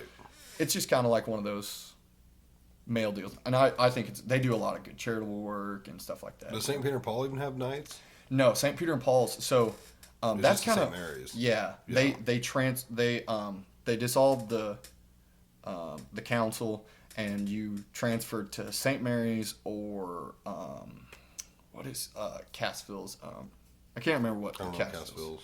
church is, but they there, or some of them went to St. Lawrence in Monette. So yeah, Yeah. Okay. I figured the one in Monette had some. yeah. Okay. Yeah, I mean that's cool that you still go, because a lot of young people they And quit going. I don't know it. Yeah, that's another story where like I feel like people turn to faith in the wake of bad shit. Mm-hmm. Where I've always kind of tried to Right. keep it going, Right. and it's like, I mean, I would say with no doubt, like when bad shit does happen, it does strengthen my faith. yeah, I exactly, think and you kinda yeah, do don't get me lean- wrong, You do lean into it a little more. It seems like, Yeah. which is probably not the greatest thing, but in times But of also- tribulation, you do lean into it some more. but also like it's not a bad thing either. Like I'm not saying that's bad, but it's not a bad thing because you want comfort, and there's no better comfort than faith, you know. And I'm not even saying everybody should be Catholic. Like I'm saying a little bit of faith in somebody's life could go a long way, Right. no matter what it is. like Maddie's Catholic, obviously, Yeah. and I'm not, but I still go Yeah, to church exactly. with them, and Yeah, I get stuff from the messages. yeah, and it's like you make it what you create of it, or you get out of it what you put into it and Yeah. stuff, you know. And I don't know, it just makes me feel better. Like Yeah, I don't see a lot of people do it, but I open the book and I read along to make sure I'm actually hearing what they're saying. Yeah. And Yeah. I listen to the homily as best I can. Today was a little hectic because Stella's not feeling good, and Oh, Parker was just all about Going mom, all so she about- cried for a minute. Oh. Like we're trying to deal with them, but you get a little bit out of it every day, like, and you're set, you know, like. Yeah. And it's not like there's definitely Sundays where it's like I'm sitting there and like I'm a little bit of like ADD anyways or whatever. I don't know. right, They never told me, like, hey, they weren't doing me any favors and giving me a cop out of like, hey, you're a little dumb. You need to focus up or whatever. Like, I'm not like ADHD, but I'm a little hyperactive sometimes, and like it drives my mom crazy. Sit next to me in mass, like my You're, like, foot's fidgeting, tapping, yeah. and she's just like, stop. I was like, what? I was like, what do you want? And she's like, your leg's moving. I was like, I didn't know that. See, Father Paul, I like listening to him. Like, I really do too. He is really good about giving a really good message. Yeah. And that's another thing that like, if you don't like, not that you don't like it, or maybe sometimes the priests give a different message and have a different interpretation of things. Yeah. You can. We're in the Bible Belt, baby. You can go up the road and find another Catholic church to go. Right. For me, anyways, I can Yeah. go up the road to a number of different Catholic churches that have different priests and find somebody that maybe I like a little bit more or whatever. You know? yeah. I mean, I don't want to say any names or churches, but we there's go a to there's St. a big Peter there's a and Paul big now for a community reason. that are coming to St. Peter and Paul because Yeah. of Father Paul, and I know exactly. We're not going to get into Yeah, that. you know why. Everybody around here knows why. So a lot of people, I don't know what St. Peter and Paul looked like before, but I imagine there's a dozen or more people. Yeah, and it's always like it's a small country church. I mean, there was. I think there was. You been there last year on Christmas? Yeah, it was full, Bro, That was so- the first Christmas that had been full in years. So they're adding on slash. No, I'm not going to say adding on. They're remodeling. I don't think they're really adding on. And they had a Christmas breakfast last week, and they brought in a TV, and they had a video of them walking through the church, saying what they're going to do and everything. And not only are they just remodeling it to like revamp it, Because it's been there a long time. Been there a long time. There's not a lot of parishioners out there that probably remember what the old church was. Like, that's not even the original St. Peter. Right, Paul. exactly. Like, my grandpa is old enough where he remembers that. But yeah, like, they are remodeling and... Yeah, and one of the things that they brought up was, I mean, they're not only like wanting to add bathrooms and like, redo some of the interior to make it a little more modern and whatnot, but they're in like, there's like a side area that they're going to put, I don't know if, I think they did say they're going to have a live feed. So like, Oh, really? they'll have a live feed where you can watch and listen, pumping into the side room, which will be a probably pretty one of big those room. old classrooms over Yep. in the old school. Yeah. Yep. And they're going to knock walls down and stuff to make it bigger. But that way, if you've got like, children that you need to step out with. You can go and still hear... Exactly. Yeah. And the biggest reason, they were like, if you all remember Christmas last year, they were like, people were standing. Yeah. Like they were literally, people were coming in and they were like, how many do you have? And they'd be like, we have 4. Well, we have 2 spots here, a spot here, and a spot here. Like people were splitting up families because you just couldn't, there was nowhere to sit. So they had people standing on the aisles, in the back, in like the foyer. But they're going to have people now to where they can go into that side room, and hell, that side room could hold 20, 30, 40 people once they, expand it. But like I grew up going out there my entire life, right? Okay. So from I did confirmation at St. Mary's, but all of the rest of my sacraments have been out at that church. Right. Baptism, First Communion, everything has been. Why'd out you there. guys go there, not St. Mary's? I just know whenever most I Pierce was City in- people go to St. Mary's. That's where my grandpa grew up. Like my grandpa's farm's just south of Pulaski Field, and he went there. He's went there his entire life. Right. Literally his entire life. And that's just where we call our home parish. That's how we always have, because my grandpa lives in Pierce City, but like whenever he was a kid, he went to school there whenever they still had the school. I mean, this is years ago. It went up to the 8th grade, and that's where his only education came from. So like he just grew up going there, and that's just where he did, because there was a big deal like years and years and years ago. It was like the Irish community stayed in Pierce City, and like that Pulaski Field used to, like, there used to be a store there. Like, Really? I'll have to, like, right across from the church on the same side, the south side of the road, Yep. right across the road from the church, there used to be a blacksmith shop there. To the north of that, there used to be a town store there. Like, I didn't know that. I would have to, like, have my grandpa come tell you. He could tell you where everything used to be years and years and years ago. But there was, like, a big deal where I think it was the Irish community it used to be St. Patrick's. In Pierce City was the Catholic Church, and then I think it became which is right over by Town and Country, I think. That church. Okay, yeah. And then they built St. Mary's or whatever, something like that. But then, like, the Polish community had their own church out there, because back then there was, like, the Irish and the Polacks didn't get along. Right. So they're like, well, we'll just go build our own. So they built their own. And, like, my grandpa spoke Polish. Like, he still speaks Polish. Wow. And the only person he can talk to is his little sister, my great aunt Rosemary, because they're the only 2 people that I know that speak Polish. Right. I mean, maybe Rosella Rinkowski. Maybe she probably does. But, like, yeah, no. So, like, I think he was in, like, 3rd, 4th, 5th grade, where, like, they went from teaching everything. It was Latin masses and Polish to, you guys got to learn English type deal. Wow. And he said he always said my grandpa would tell stories about like just being a boy, causing mischief. Like it is no wonder I am the way I am because I'm related to that man. But he's like, I always knew I was in trouble because like the nuns that were at school would be speaking in German to each other because all we knew was Polish and a little Latin from Latin masses. Right. So they didn't want the kids to know what they were talking about. And he's like, and I was like, I hear that. I'm getting an ass whooping type deal. Right. But They're talking secretive about me. but yeah. No, that was a interesting tangent. I didn't think we were gonna get to talk about that. Hey, no, I love when we do stuff like that. But So how long have you been doing the journeyman thing? I've been in this apprenticeship just under 2 years, and then I worked non-union for a little over year. Was it year and a half maybe before? Oh, that's what I wanted, the storm thing. So when you're talking about storms, like you're going to like where hurricanes and stuff have been. Yeah. Tornadoes, any kind of stuff like that. Yeah. So like utilities all have like what is called, I think it's called mutual assist, where let's say a tornado hits Joplin again. Well, Liberty is a big utility now, and they've got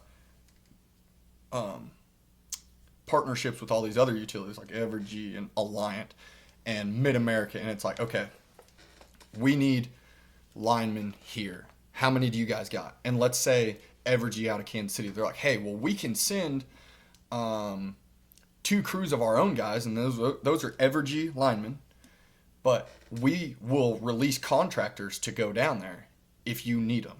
It's like, how many can you get? And then it's like Evergy will be like, we can send 50 crews of contractors down there off our property. And since I'm in the contracting world, if like you get released to go on a storm by the utility you're at, then you get to go. And storms pay different? Yes. And that also depends on where you're at. So the union is strongest out west, pretty good and strong here in the Midwest, and up in the Northeast. Whenever you go out up to the Northeast, you're making double time the whole time. Whenever you go down to South, and you're usually getting double time on like a good scale where their journeymen are making mid 50s, maybe 60 an hour. So it's like you're making over $100 an hour. Right. The whole time. Damn. 16 hours a day, meals paid for. But whenever you go like that big hurricane that hit down, or the 3 of them, like most guys that I know that went down there, they were on local 222 scale, which is Florida's union. Because like there are union halls down there.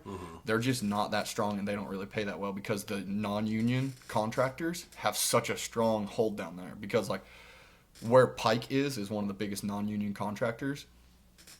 Pike has a hold on all the contract work down there because their crew cost is so much less than ours. Right. Because our guys make more.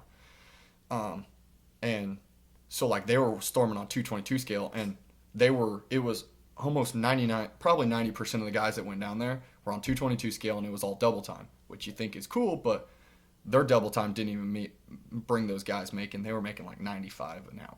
Right. Which don't get me wrong, that's still good money. That's fucking damn good money. But whenever you're talking about sub 100 an hour compared to you go like if you're out west and you're doing like those wildfire storms where the journeyman scale, I don't know, it's like probably mid 60s, and you're on double time. Right. So like that's kind of the disparity of like storm work for us. Anywhere you could be making 95 or you could be making 130. Yeah. So like whenever I work non-union, that's where most of my storm work came from because I haven't gotten on a distro crew.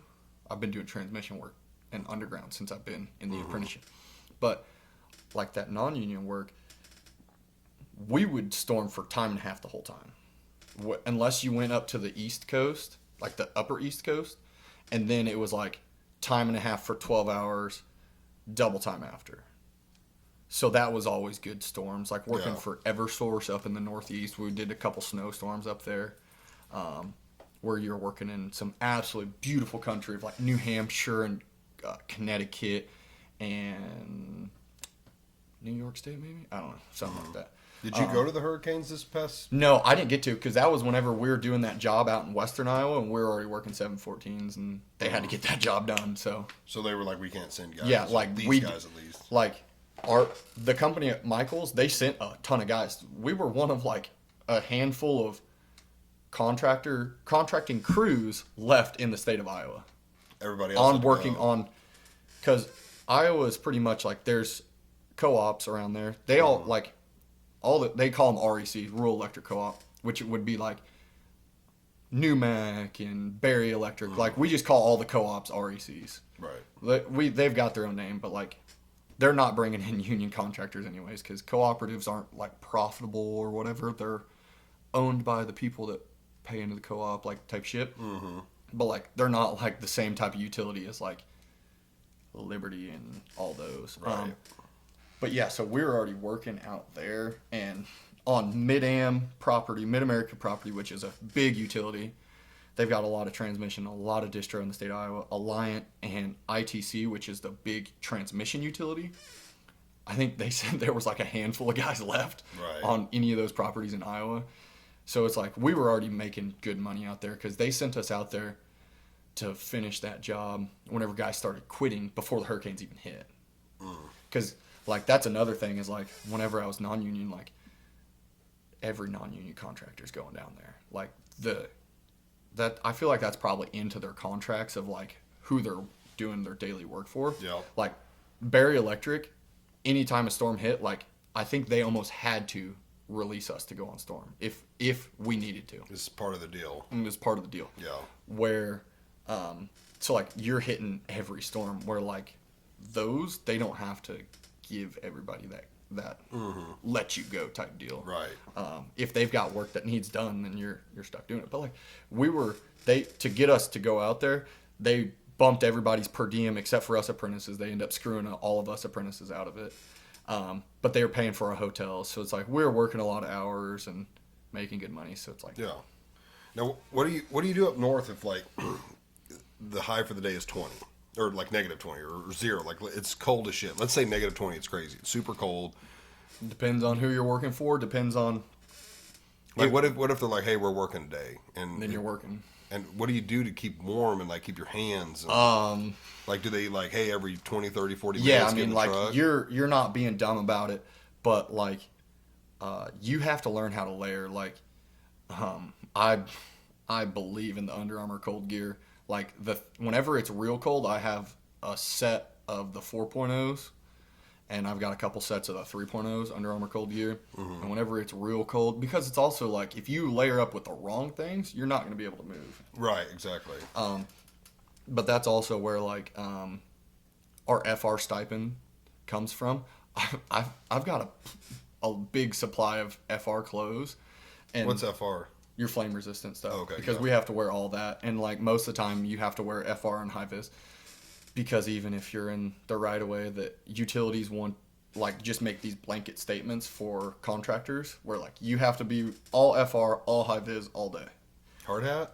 Mm-hmm. Well, yeah, your hard hats are like a given. But like they make you do that just to cover their ass. It's like a CYA. Yeah. Even whenever you're not, if you're doing stuff without like an electrical potential, you can wear t-shirts and stuff like that for some companies. Like the company I was at before Michaels, MJ, it is all long sleeve FR all day, no matter how hot. They don't care. So MJ made us wear, like I was on a bore crew with them for a while. We're doing underground. There's nothing around, like no potential for us to get anything. And I was wearing long sleeves all summer. But that's just one of those deals. Yeah. But like, so you kind of figure out how to layer up. And like, I have, and I got a heavy dose of it whenever they sent me to South Dakota. Cause like last Christmas wasn't that cold down here, was it? It hasn't even been cold this year. Yeah, exactly. It's been really so mild. I started that job on like January 3rd of last year. And I left here and it was like 45.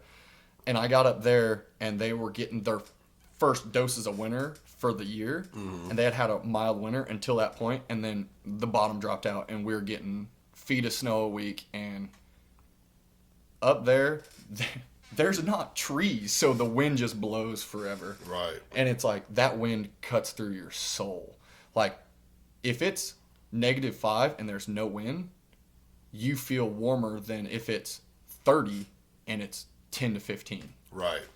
And it cuts through you. But like layering up, like they give you, most contractors give you a good amount of FR stipend, and I've been with 4 of them in the last year, because all that changes is the shirt on my back and who's signing my checks. Like all of my insurance and benefits are all through the hall. Mm-hmm. So like jobs either got done and they didn't have more work, so they just lay us off and the apprenticeship sends me somewhere else. So it's like and every time you go to a new contractor, they give you a new FR stipend. Right. So I've get to get more stuff. I've gotten to like, and it's all expensive and stuff, but like I've gotten more stuff. So it's like plenty of pants, plenty of shirts, plenty of hoodies and stuff. Like I think the only reason I don't like this hoodie. It's an FR hoodie that I just bought, and it sucks. It's not very warm at all, but it kind of looks like kind of dressy-ish. Yeah. So I wear it not at work now because it wasn't worth a fuck at work. Right. But like making sure you have the right stuff. Like I bought a double layer hoodie, which like they are thick. It is like a quilt line double layer, made by Bulwark, which makes great FR stuff. And I like that. If it's cold and I'm layered up, like that is it. That is I do have like a super heavy FR Carhartt coat. Yeah. That I like whenever we're in South Dakota. I'd only wore that coat like a couple times since I got it, because I got that stuff from Kiowa. They didn't take it out of my check like they were supposed to whenever I quit, because they had already paid me my last paycheck. Right. So I took my bibs and jacket from them. But that coat is heavy as fuck and it is warm as fuck. So whenever I was telling you we had to do those wire pulls, and it was like a high of -21 or 2 for the day. Mm-hmm.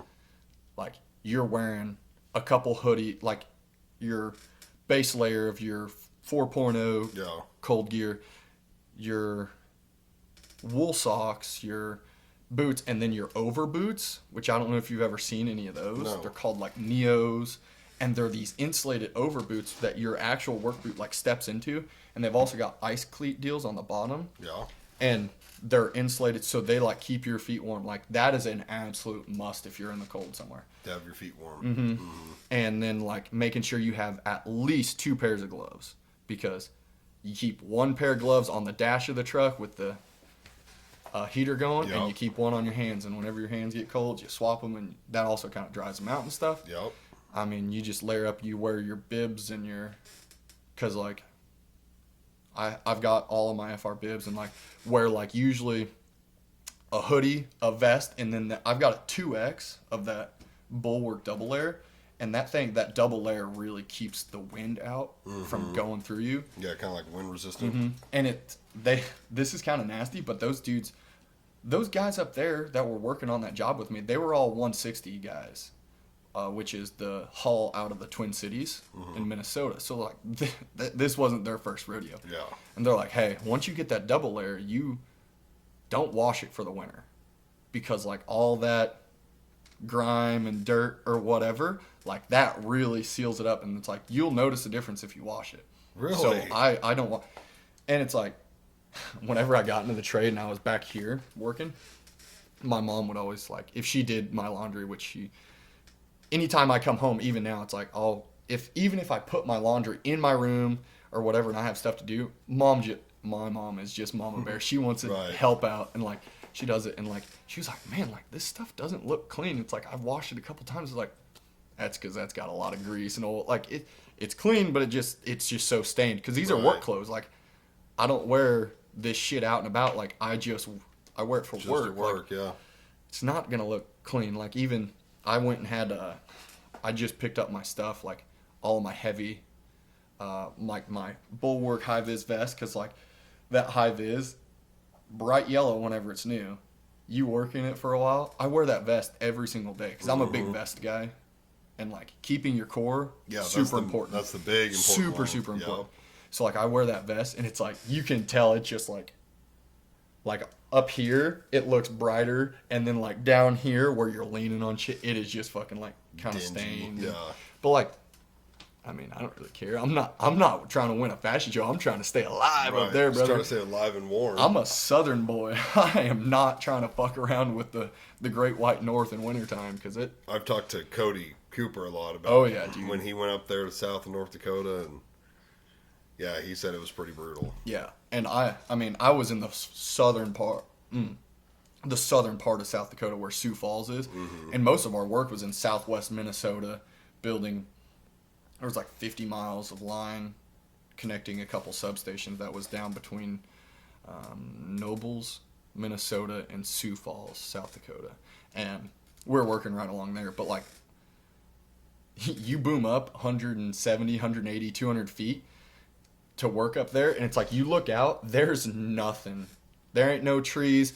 You could, I always say, like, that part of the country, you let your dog go, and you watch your dog run away for 3 days. For 3 days. Dude, it's flat. There's nothing there. Right. Nothing but pig farms. And it's like every time there's a little bitty crop of trees that you can see on the horizon, if you drive over there, I'd almost guarantee there's probably going to be a pig barn, and then there's going to be a little bit of more trees, and then there's going to be a house. And all the houses and everything are always on the south side because that north wind is no joke. They'll literally use what little trees What there are. little trees there are. There's a little house at every little crop of trees, and I'm not shitting you on that. Man. That's funny. That's smart. Yeah, and like they all those people, like the big farms up there, like it's all row crop country up there. You're not running a lot of cattle, and if you are, Right. you're running them in feedlots, and then you have acres and acres, probably hundreds of thousands of acres of all row crop, right? How does anything grow up there when it's that cold? Spring and summer. Oh, that's just what they're hitting. Wintertime's kind of, it's just dead. Yep, and they till it all up and whatever, spread all their pig shit over all their fields, so it's nice, greasy, black, like beautiful black dirt, dude. Like Yeah, it's not rocky up there. I'd never seen black dirt that beautiful before. I'm like, yeah, no shit, they can grow corn up here in Iowa and Minnesota and whatnot. Right. But yeah, and then a lot of people will bale their corn stalks, and then they bale their corn stalks, and then they stack up all these massive round bales of corn stalks, and like they'll put up, like, if they have cattle and they release them out in their cornfields or whatever to eat up all the rest of the corn stalks that aren't baled, they'll put up, like, you'll see a row of like 3 high of these bales, and that's a windbreak for the cattle. Right. And or like they'll line them up around their barnyards, their houses, just as a windbreak.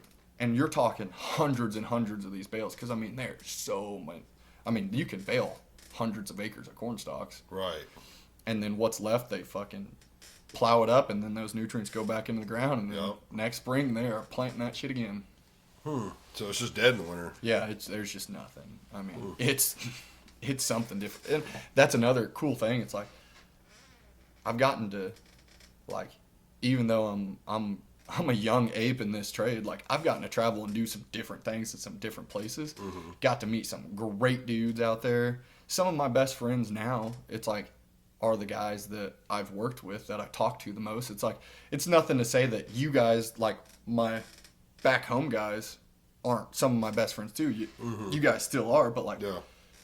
I'm out there working with these guys every day. I get to see them more or whatever, and it's just like, it's just different, you know? I mean, it's kind of the same way if you go from high school, you have your high school friends, you have your college friends, and then I have my high school friends, my college friends, and now it's like I'm building friends. my work friends or Yeah. whatever, because like whenever you're working a lot, like what are you going to shoot the shit about? Like the shit that's going on in the town that you don't know, like Right. You don't know nothing. you don't know anything about. Like, Yeah. I don't know how the high school team did this year, because I mean, I try and keep up with some of that stuff. Yeah. But yeah, it's like you're talking line work, and whenever you get to talking about some of that shit, like I see people like, and you know me, I'm a talker, clearly, That's good. and like I just see like people's eyes glaze over, and they're just like, it's like, yeah, I know I'm rambling on. I'm sorry. It's good. I've got one more topic. I want to see like how much you deal with it. Okay. So, where the energy comes from? Do you start at that point very often, like tying into wherever it's being generated Like from? And on top of that, where is most of our power coming from? Is it strictly dams and Coal. nuclear and coal? it's coal. So like we're not utilizing dams a whole lot. Like You- down here you're we use gener- table rock, right? You have generation from dams and nuclear and wind, and it's just not, you're not feeding the world with it. You're What's not. the main thing? Coal. It's coal. Yep. So there's just giant places where they're just burning coal 24/7, and that's what's generating most of the electric. To my knowledge, I wouldn't this have guessed might be that. a hot take. To my knowledge, it's probably like 80% is from 80 to 90% is probably from like some sort of fossil fuel. Yeah. I wouldn't have Because thought that. I thought it was dams that did most of it. No, dude. Like They can't support it. So, and my grandpa, like, he's old enough to tell you about Table Rock Dam. They sold it on Southwest Missouri is going to be able to feed its own energy and lower the energy rates for everyone for so long. That's why they built that dam. Because my grandpa's old enough where, like, he had a cousin or an uncle that around Shell Knob, they used to farm that bottom land. Right before it. Like, he remembers going and farming that before it was flooded. And he said that was the big deal. They were going to sell all that power generated in Southwest Missouri was for Southwest Missouri. That is not true. I mean, it's all getting outsourced down into Arkansas and probably powering a lot of Northwest Arkansas. Well, not even a lot. Like, it's just, you're not making enough. Right. You cannot make enough of it. And I mean, the cleanest energy has the worst taste in everybody's mouth. Nuclear is the cleanest energy that you can have. From what I've seen and researched, But very little, it's nuclear. Is the best. There's such a bad taste because of whenever something goes wrong, and it's like, it's not even that. It's like, whenever something goes wrong, it was always because of negligence. Like, I got into like looking into Chernobyl and stuff. Like, that was so much worse because the Soviets were trying to like, that's not possible. It didn't happen. It's like, but it did. Right, it did. They're I believe "That's not Chernobyl possible." happened because they were doing an exercise, and they intentionally set it off to say, "Hey, we just want to make sure the emergency shutoff button works," and it didn't work. And then So instead of like simulating it, they created it. thinking we'll just make sure we hit the button, it'll shut it down, and then the button didn't shut it down. Yeah. And then, like, the outfall of it was like, oh, well, there's no chance that the reactor is open, and they were just sending meat shields in there to, like, they're like, yeah, it's open. And it's like, oh, you saw it wrong. And, like, the higher level ups were like, that's not true because it's not possible. Like, at the time, they didn't think the science was possible for whatever it was to actually happen. And it happened, and hence we have Chernobyl. Yeah, the research I've seen is like, nuclear is the cleanest, most efficient, easiest way to get our energy. People only look at it bad because when it does go bad, it's catastrophic. And that's like airplanes. Great source of travel. You hear about plane crashes because they happen so few times. You don't hear about car crashes because they happen every second someone's getting in a car crash. But yet you're more willing to get in your car and drive down the road than you are to get in a plane and go to Dallas. I've always heard, flying is safer. You just hear about the crashes because they're so few, and they're pretty catastrophic when they happen. But that's like nuclear. It's a super good power source, but when something goes wrong, you hear about it because it's really bad. Yeah. So I don't know. I've also heard Elon talk, and I really like Elon Musk. I like a lot of the shit he does. I've heard him say that if you took 100 square mile plot, that's all it would require. Which 100 square miles, it's quite a bit of land. But in the grand scheme of things, is he talking about the solar? Yeah. If you set up solar panels in a 100 square mile area, it would power like the whole country. There's not a fucking chance. Why do you think so? Because if that's true, okay. So like, have you watched Landman? Watch it on Paramount. But like, even he talks about it. Like, right now the infrastructure is years out. Like, okay, the infrastructure of like transmission and distribution lines are built off of fossil fuel. Like, built on the backs of these coal plants and things like that. You'd have to completely change your infrastructure. Right. But, like, I mean, even, like, think about the sheer 100 square acres. There's no chance. Like, and I might be wrong, but, like, I truly don't believe it, because what happens whenever it's cloudy for a while? You get into like, you would have to have a massive amount of batteries. Yeah. To store that power. But also think about this. But then also, like, that sheer amount of batteries, how much other bad shit, like all the cobalt and all that shit That's that you true. have to do to make them. That like, is true. I truly think if you were going, like, I'm a believer that if that was actually true, do you know how many million and billionaires would be buying up all this land and putting solar panels out there? But why the fuck aren't they? Well, if that was actually going to replace it, why hasn't it, like, actually? This is what I was going to get to. And you're also taking away from the farmland that is feeding the fucking country too. Right, but it'd only be 100 square miles. And in the grand scheme of things of the country, you could find somewhere that's not really farmable and put that up. But this is where, and again, I don't know enough. I just hear Elon talk about it, and I do think he's really smart and has done, does good things. But if you are a CEO, or the owner or whatever of a coal operation or a nuclear plant, or you own some dams or something, would you want somebody to put up a shit ton of solar panels who claims that would actually do something? No, I would be doing it and that's a good argument too. But if you've already got the infrastructure set up for coal, nuclear, all this stuff, wind, dams, whatever, it would take so much to do that. And then what? You got all this shit. The devil's advocate for that is, like, if they thought we were actually going to run out of that shit, they would be buying up everywhere and going to that. And that's true. That shows you also we're not running out of it. Like they always claim, not in our lifetime. No, we're not going to run out of it. But, like, our kids, like, maybe. I mean, I really don't know. But, like, yeah, right. It's going to take an overhaul.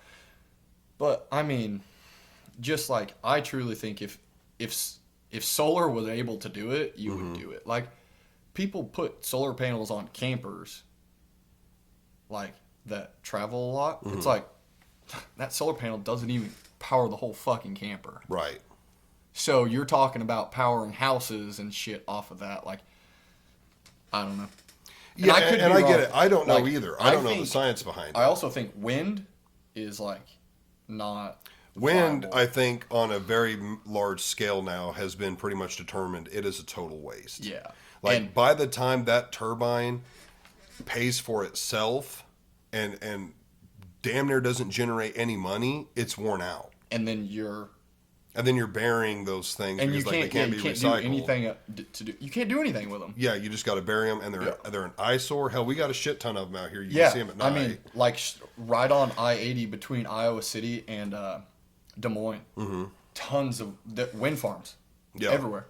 But you know what every single one of those have on them? Oil. No, a fucking sticker that says Mid-American Energy. And you want to know why? So Mid-America can say, we are going green. Oh, right. But they're not. Everybody knows it. Well, here's the thing. And again, that is kind of... Now, cloudy with solar doesn't matter. It hurts it, but you're still getting the rays through the cloud, but nighttime. But that's the same thing with wind. Yeah. What about if there's no wind? It's varying and shit like that, and it changes. But, like, that's what I'm saying. It's like, it's not consistent enough, because think about whenever we get a heat wave of 110 here in Southwest Missouri, it's on KY3 News. Like, if you're not at home, please turn your thermostats off. Like, okay, so you're telling me that, like, with the grid we have now, we can't supply a stable amount of power. Right. So you're telling me, as everything wants to go green and all, now there's going to be Tesla chargers everywhere, and every house is going to be having an electric charger. Like, you're telling me the power system is going to, like, what you need is going to be doubling and tripling. Right, because more electric. More electric and more electric. Less gas. Right. So, like, you're telling me that now the grid that can't even support what you have now whenever it's a heat wave is going to be able to be completely powered by that. I just don't. Right. By a source that is not consistent. You Right. can't do it day and night, 24/7. because of you know? night, or because of no wind, or whatever. That's why I truly think like you're gonna have to go nuclear. I mean, I absolutely think have nuclear to. is the best, personally. But that whole thing about turning your thermostat up and shit, that like I don't realize that a lot of people believe that is definitely a more costly thing to do than leaving the absolutely. thermostat alone. But and know I can't why? believe electric companies don't realize that because No, they do. Well, not for them making more money, but for the surge it puts on. Because let's say everybody at 6, 7, 8 o'clock turns their thermostat up to 75. And then when everybody gets home at 4, 5, or 3, 6 4, o'clock 5, and turns it back down to 70, you just had everybody kick their fucking AC on. Yep. Instead of it just doing this all day. So it's way more cost efficient if you leave your home at a temperature and don't ever fuck with your thermostat. Now, if you're going to be gone for like a week or 10 days, I'd bump it up. But to turn it up and down every night, you're basically asking that unit, hey, instead of like running smooth and just kicking on and off as needed. And it's more wear and tear on your unit. Oh, absolutely. You're asking it to just shut off for hours. Still come on and off, because by the time it dips up to 75, it's going to start kicking on and off. No different than what it's 70. But you're asking it, hey, I know it's 75 in here now. Let's bring her back down to 70. Yep. She's going to kick on for hours. Yep. So instead of it getting a break every 5, 10, 15, 20 minutes, it's going to run for hours. And so is the neighbors and his neighbor and his neighbor. But what they're doing is like they're doing that because if everybody leaves them on, and during the hottest part of the day is your afternoon, right? It's the natural temperature of your houses are going to increase, and like they know that they have this amount of power to be able to deliver. Right. So if you have more load while the temperatures are going up through the day, and everybody's furnace or ACs are already working harder, and then it's like, okay, it's real blistering hot. These houses, those AC units are gonna be churning. They see that as like that could overload their system that they have, and that they would like you can overload your systems for a small amount of time. So transformers are like most utilities overfuse their transformers to like 150% of its capacity, because a transformer is able to work up to like 200% of its capacity for a small amount of time. The more percentage it goes, the less amount of time it can work that hard. Right. So like, let's say it takes from 5 to 8. Instead of it working hard during that peak load in the middle of the day. That's why they do it, because they're worried. Because then you have system problems where then it gets into, okay, so like the system's overloaded and you're having more heat. So whenever electrons flow through a conductor, and that's current, amps are coming through a conductor, it creates heat. The more amperage you put, so the more load you put on a conductor, the more heat it's generating, and that heat is wasted energy. So it's already hot outside. You have a peak load time, 2 o'clock in the afternoon. It's hotter than fuck. Now you're wasting more during that peak load. Right. And then that can also cause undercurrents or like an undervoltage. So it's like now you're only supplying a house with like 110 190 volts instead of 120 to 40. Like you're undersupplying, and that can cause damages inside houses anyways. So I think it's usually like because we talked about it in class a couple times, how like the all electric shit, it's not feasible with the grid they got, but it's also going to keep my ass in work for a while. True. So it's like, hey, I'm all for it. Like, will I probably own anything electric? Probably not. But like, they would prefer everybody to kick their shit on later in the day simply because it's cooler. So by 4, 5, 6 o'clock, the temperature's coming down. And then you're like, not it. Like, yeah, like most of the time, like, yeah, like you're gonna be, that is gonna be the peak whenever everybody's getting off and stuff. But it's already starting to cool off, and it's only gonna get cooler. So you're not gonna have to work as hard as you would as like if everybody turned off their during those hot times, if everybody turned it off and it's a national get off work at noonday and everybody kicks on their ACs at noon, you're gonna see even a worse shit show of stuff going on. Right. You're gonna be blowing fuses out of transformers. You're gonna be blowing doors. I mean, it's gonna be a shit the show. South is clearly going to have different problems than the North would. You know, because of the heat, just like the North has different problems because of the cold. And it has it also like transformers are really efficient. And there was this graph, I'm trying to remember. It was in one of our textbooks where under 30 degrees Celsius, your transformer can run at a higher capacity as it starts getting cooler all the way to like 0. Right. Because that means it's cooling itself faster. Naturally. Yeah, because transformers have oil in them to keep everything cool, because whenever electricity flows through a conductor, it creates heat. That oil in them keeps it cooled. Right. It's like That's a why you radiator. see those big transformers. They have these fans on like these little like tubes on the side. It looks like all these tubes. If you like in big industrial areas, you'll see those. They're pulling heat from it? No, that circulates oil from the bottom to the top, and like as it gets cooled off, it goes through those tubes, and it's just like naturally cooling the oil as it's going through it and working its way through it. So it gets hot, it comes up through, it uses the outside, and then it cools it back off, and then it's like going through. Even some of the big power transformers and stuff in substations, they have like water cooling or air like fans in them and stuff like that, you know. But yeah, like it's so that's what I think it has to do with more than. Yeah, I agree with you. It's gonna hurt your AC unit and your electric bill to turn everything off.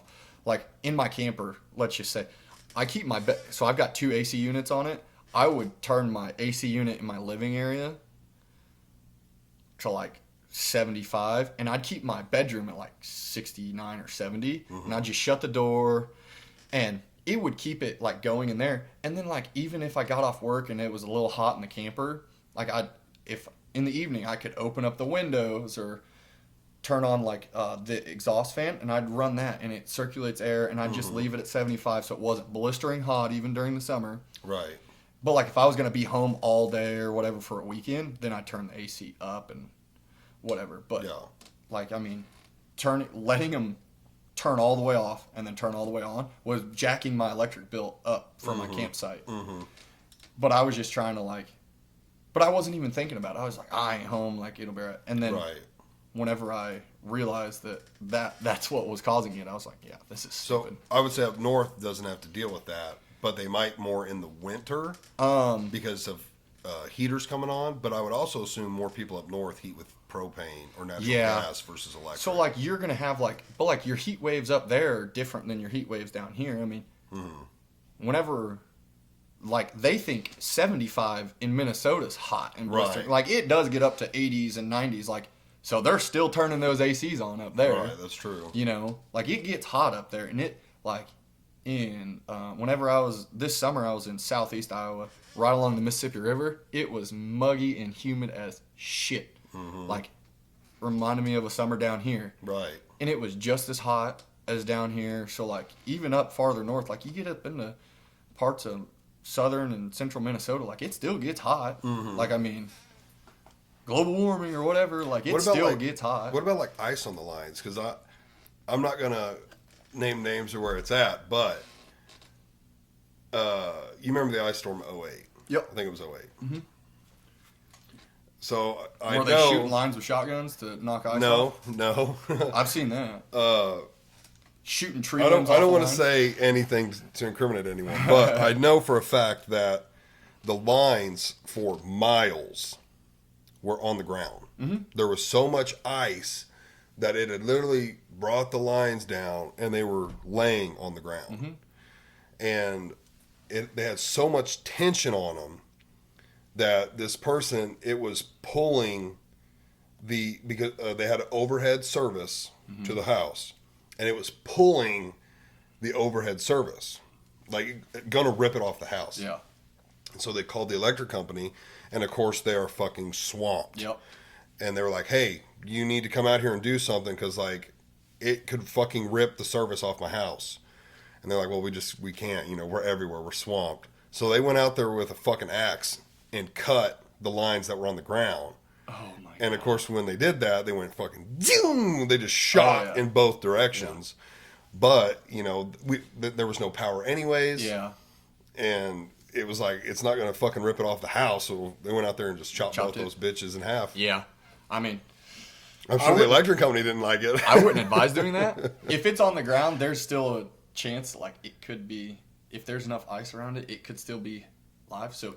Right. If anybody's listening, if there is down power lines in any capacity, do not do that. Even if you don't have power, because even if you don't have power, like there's always a potential. There's always a chance. Like, don't just stay the fuck away from them. Like, we were on a storm in North Carolina, and there's down lines for like miles down this road, and everybody's working, and this lady's like walking just right across the road to go to her mailbox, stepped right over across of a phase that was burning on the ground. She stepped over it.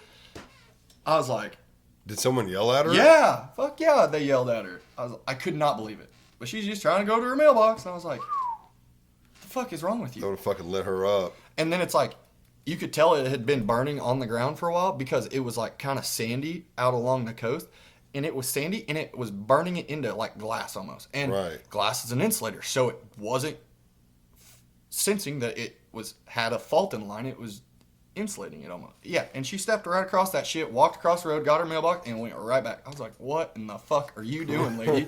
Have you ever seen anything or heard stories from people you worked with about guys having accidents? Like, whenever I was at... not a fatality. I've heard stories. Whenever I was at Kiowa, there was a lineman that got burnt out of my show up. Like, but he lived. He lived. And... it was a bad deal. He didn't work for months. Like, dude got fucked up. He was in the hospital for a couple months. Like, but he came back. He ended up coming back. I think he got out of trade now because he had another incident and was like, nope. And so is it a little bit of negligence or? I'm not going to say that. I'm going to say I got into the apprenticeship I got into for the fact that I wanted better training because I didn't see it, witness it, but what do I want to say? I know the people that were there that did witness it very well, and I know the people that helped load that guy into a helicopter to get sent to Mercy in Springfield for burns, and that was a bad deal. And it's always a bad deal when somebody gets hurt, but that was also one of the highest paid linemen at that company. Because things can malfunction. Like, you could be in an insulated bucket, have your rubber gloves on, using the fiberglass pole. It's fiberglass, right? Like, if you use the pole. Yeah. But shit can still happen. Shit can happen. Because, like, even if all that's done and you, like, somehow... Because you'd have to touch both wires, right? Like, if you got a two-phase or a single phase with 2 wires or whatever it is. Yes, so that's another thing. Like, that's a big difference in the training. Like, the apprenticeship teaches you to touch one potential at a time. Mm-hmm. If you are only working on one potential, whether it is a grounded potential, whether it is a hot 12470 line, you're on one potential and current cannot flow. So there's this, what if it's on the ground though? That is two potentials in itself. Because it's on the ground. Mm-hmm. Okay. So like that's why like birds can get on the power lines. You always hear like you want to create a bird on the wire out of your insulated bucket and all that stuff, and like you do have to trust. Like shit can be wrong, but if you don't touch more than one potential at a time, it doesn't matter. None of that shit matters. Whenever you touch more than one potential, current can flow. Like there's a current, it's a current flow triangle. You need for current to flow, and that's what hurts you. Like whenever current flows through your body, you need a complete path, so you can't like open up a system in the middle and like current won't flow. There's no complete path. So you need a complete path. You need a conductor, which whether your body is a conductor or whatever. A lot of water. If it can pierce your skin, it will do horrible things to you. And then you need a difference of potential. If me and my lineman are working on this phase and we're tying in this phase, and I never contact something that has a difference of potential, he's not leaning on the cross arm. Like I used to see guys like that would just be in like, I didn't know any better, and maybe they don't either because they haven't ever been taught that way. But like guys that are leaning on a cross arm while they're tying in a phase, that's two potentials. It doesn't have to be a phase potential. Like a cross arm is grounded. That is what a do you ground. mean by cross arm? Like a cross, like your poles are like this. Yeah. Okay. Yeah. Your cross arm. Okay. So your cross arms are grounded, even if it's a fiberglass cross arm. Those things get thrown around in your bucket trucks and your digger trucks, get thrown around in the yard. They could be cracked. Like that is a difference of potential. Like if you're leaning on a wood cross arm that is at ground potential because there's a ground to it. Yeah. And then you're tying in a phase, you're at two sources of potential. And people don't realize that. Like people think of like, oh, you don't touch phase A and phase B or field and center phase. Like, no, it goes all the way down. And that's the difference in the apprenticeship. What they hammer into you is doing things safely in the classroom and you're building good habits. Right. Like that's why they have these classroom activities and like all these labs and stuff that they make you do. But yeah, I mean, I think it just has to do with people maybe not knowing any different and never got hurt doing it before, and then all of a sudden they do. Like even grounding and stuff, the way they teach us to ground for the system safety and grounding for your safety is like completely different than what we did non-union. We would put grounds up on both sides of you and you box in, but you can still get hurt doing that, and people don't realize it because they don't understand the electrical theory like they hammer into you as a first, second, third step of the apprenticeship. They don't understand it. So that's what, I mean, I think it's just maybe a lack of training. And this isn't me like sitting on my high horse because I'm a union hand. Like I wish every line worker in the country, every one of them would come to the union and go through the same apprenticeship, because if that happened, two things would happen. A, everybody would have a great basis of training. Like I know our apprenticeship trains good dudes. Like there's gonna be shit hands everywhere you go, but like it's gonna be head and neck above a lot of other training. And B, if the whole country is unionized, then the utilities don't determine that they're paying these non-union outfits this shitty wage to do a very dangerous job. Right. Because no matter what, if you're non-union and you're union, you could be on storms. This guy's making almost double what this guy's doing on the same pole line, and it's just as fucking dangerous. Right. But this guy is like kind of setting himself up where if something happens, I mean, you know what I'm saying? Like it's dangerous no matter what you're doing. It's not a non-union union deal. Like Energy doesn't care who the fuck you are. Like if you're doing dumb shit, you're gonna get hurt no matter what. Right. I got one more question because I wonder how this is. It's not the voltage that's super dangerous, it's the amperage. The current. Is that the other way around? Yeah, current. Okay, because like if you got shocked by something that had a ton of volts, but not a ton of current, but not much current, or what's the difference between current and amperage? Is that the same term? Amperage is just what you measure current in. Okay, but there's not a lot of current. It's not going to be as catastrophic. But like, let's say you have very little voltage but a very high current. Yeah, it's going to hurt. It can now, hurt if you have, can you have also, both? Can you have high voltage and high amperage? Yeah, I mean that's going to kill you. It's all relative to each other. So Okay. like, let me explain it like this: if you open up that plug-in over there and you grab onto it, you're running a low voltage but a higher amperage. Okay, why?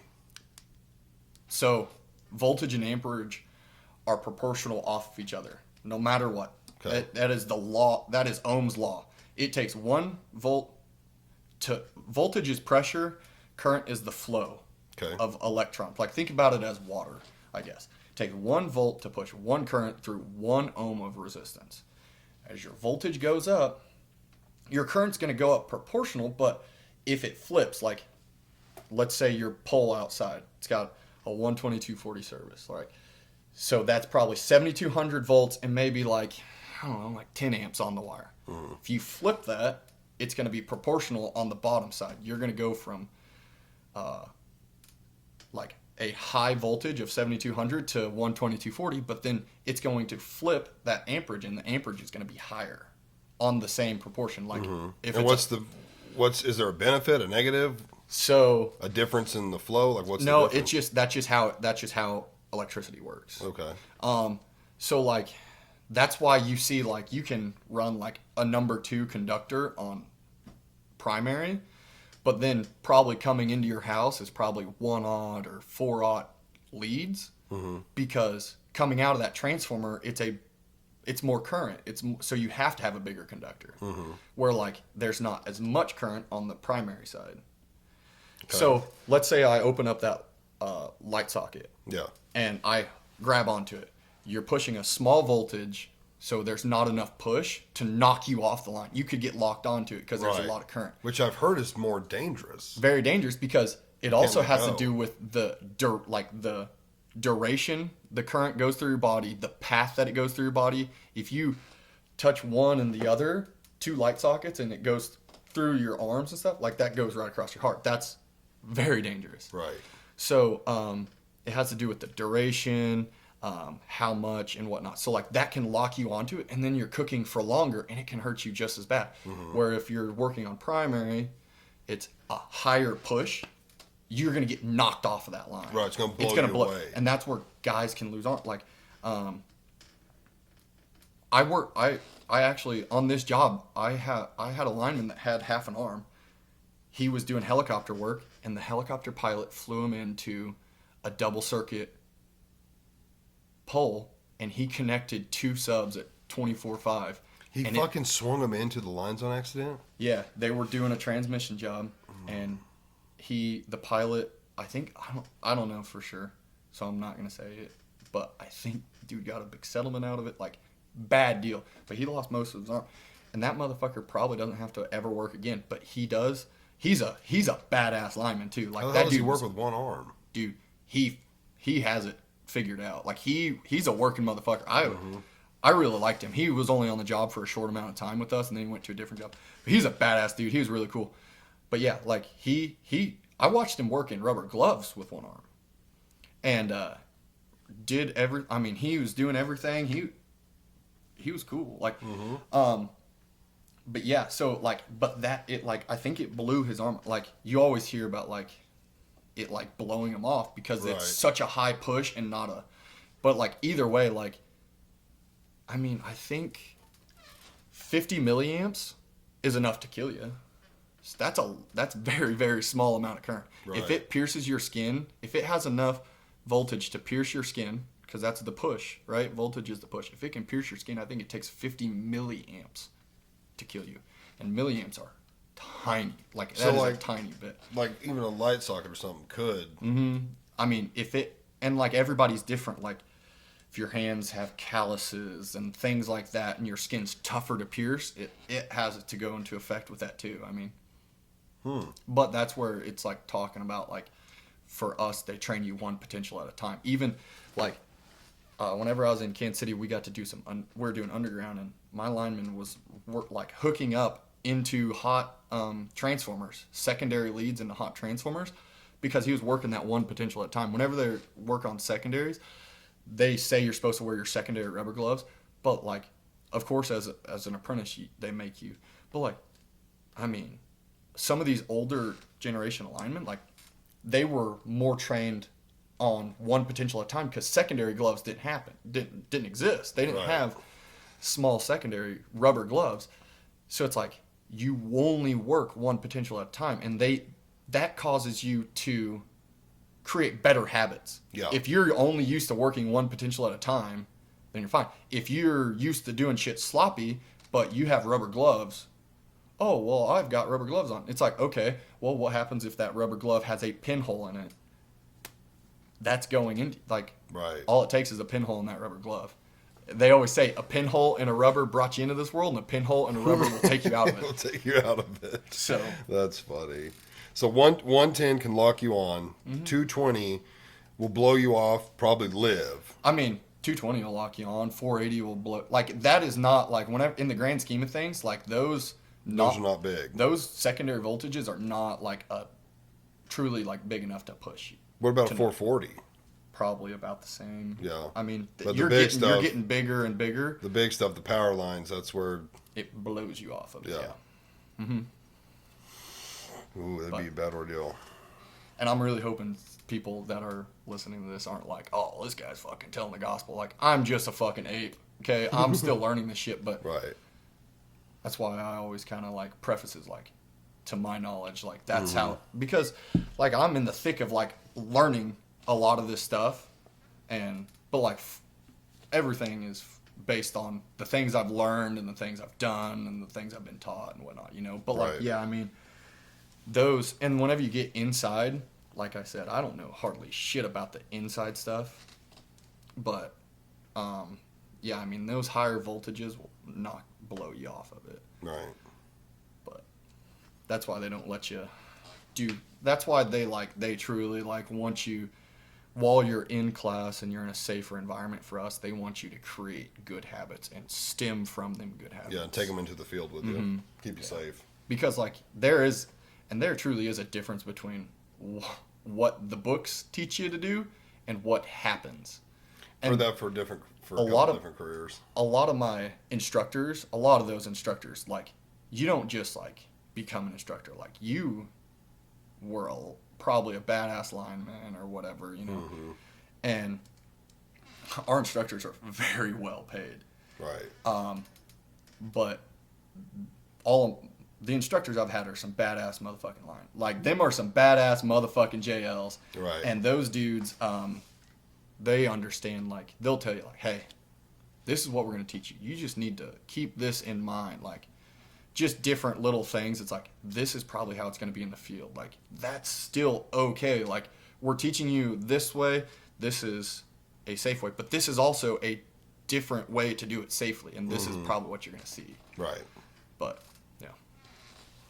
Well, it's very cool. That's very interesting. I had a trucker on yesterday. I've had a lineman on today. I think it's safe to say Apprentice.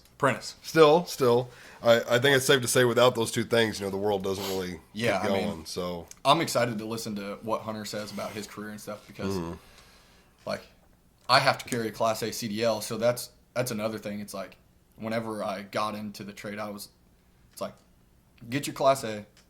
If you like it, run with it. But, like, if you don't, like, you can make money driving a truck or figuring something out. Like, you have that Class A now, so you can figure something else out and make some decent money doing it or whatever. So, I mean, between trucking and electricity, that's what keeps everything going. Yeah. I mean, you want your house cool or warm, you got to have electricity. You want to have food on your table, you got to have trucks. I mean, those two things are like what makes the world go around. It's like you're doing a fucking blue collar series. Yeah, who do I need to have on next? An electrician or somebody that's probably gonna be like, that fucking apprentice lineman, that guy's an idiot. Don't listen to that guy. Don't listen to that shit. But, well, Devin, thanks for coming out. I hope you had a good time. I really enjoyed it. Good. You know me. If you ever want to do another one, I mean, absolutely. Whenever I get into town, yeah, I'll hit you up or whatever, and maybe I'll come on the next time. Maybe I'll be like a 6 or 7 steps. Like, hey, all that shit, don't listen to it. I was wrong. I'm still a fucking idiot. I know that. I think the next one needs to be like maybe one of the protect our forests, and we'll drink some beers. Drink some beers. Absolutely. Yeah. Well, I can promise you, I can handle that. I love that. Well, Devin, thanks for coming on, Yeah, guys. Thanks for watching and listening. You can follow me on Facebook and Instagram. Check it out on YouTube and Spotify. Make sure you like, share, subscribe, all that stuff, and we will see you in the next one. Peace. That was actually really fun, dude. Dude, they are. They're really fun. Thanks for fucking bringing me out here. Absolutely. What we did a little over 2 hours.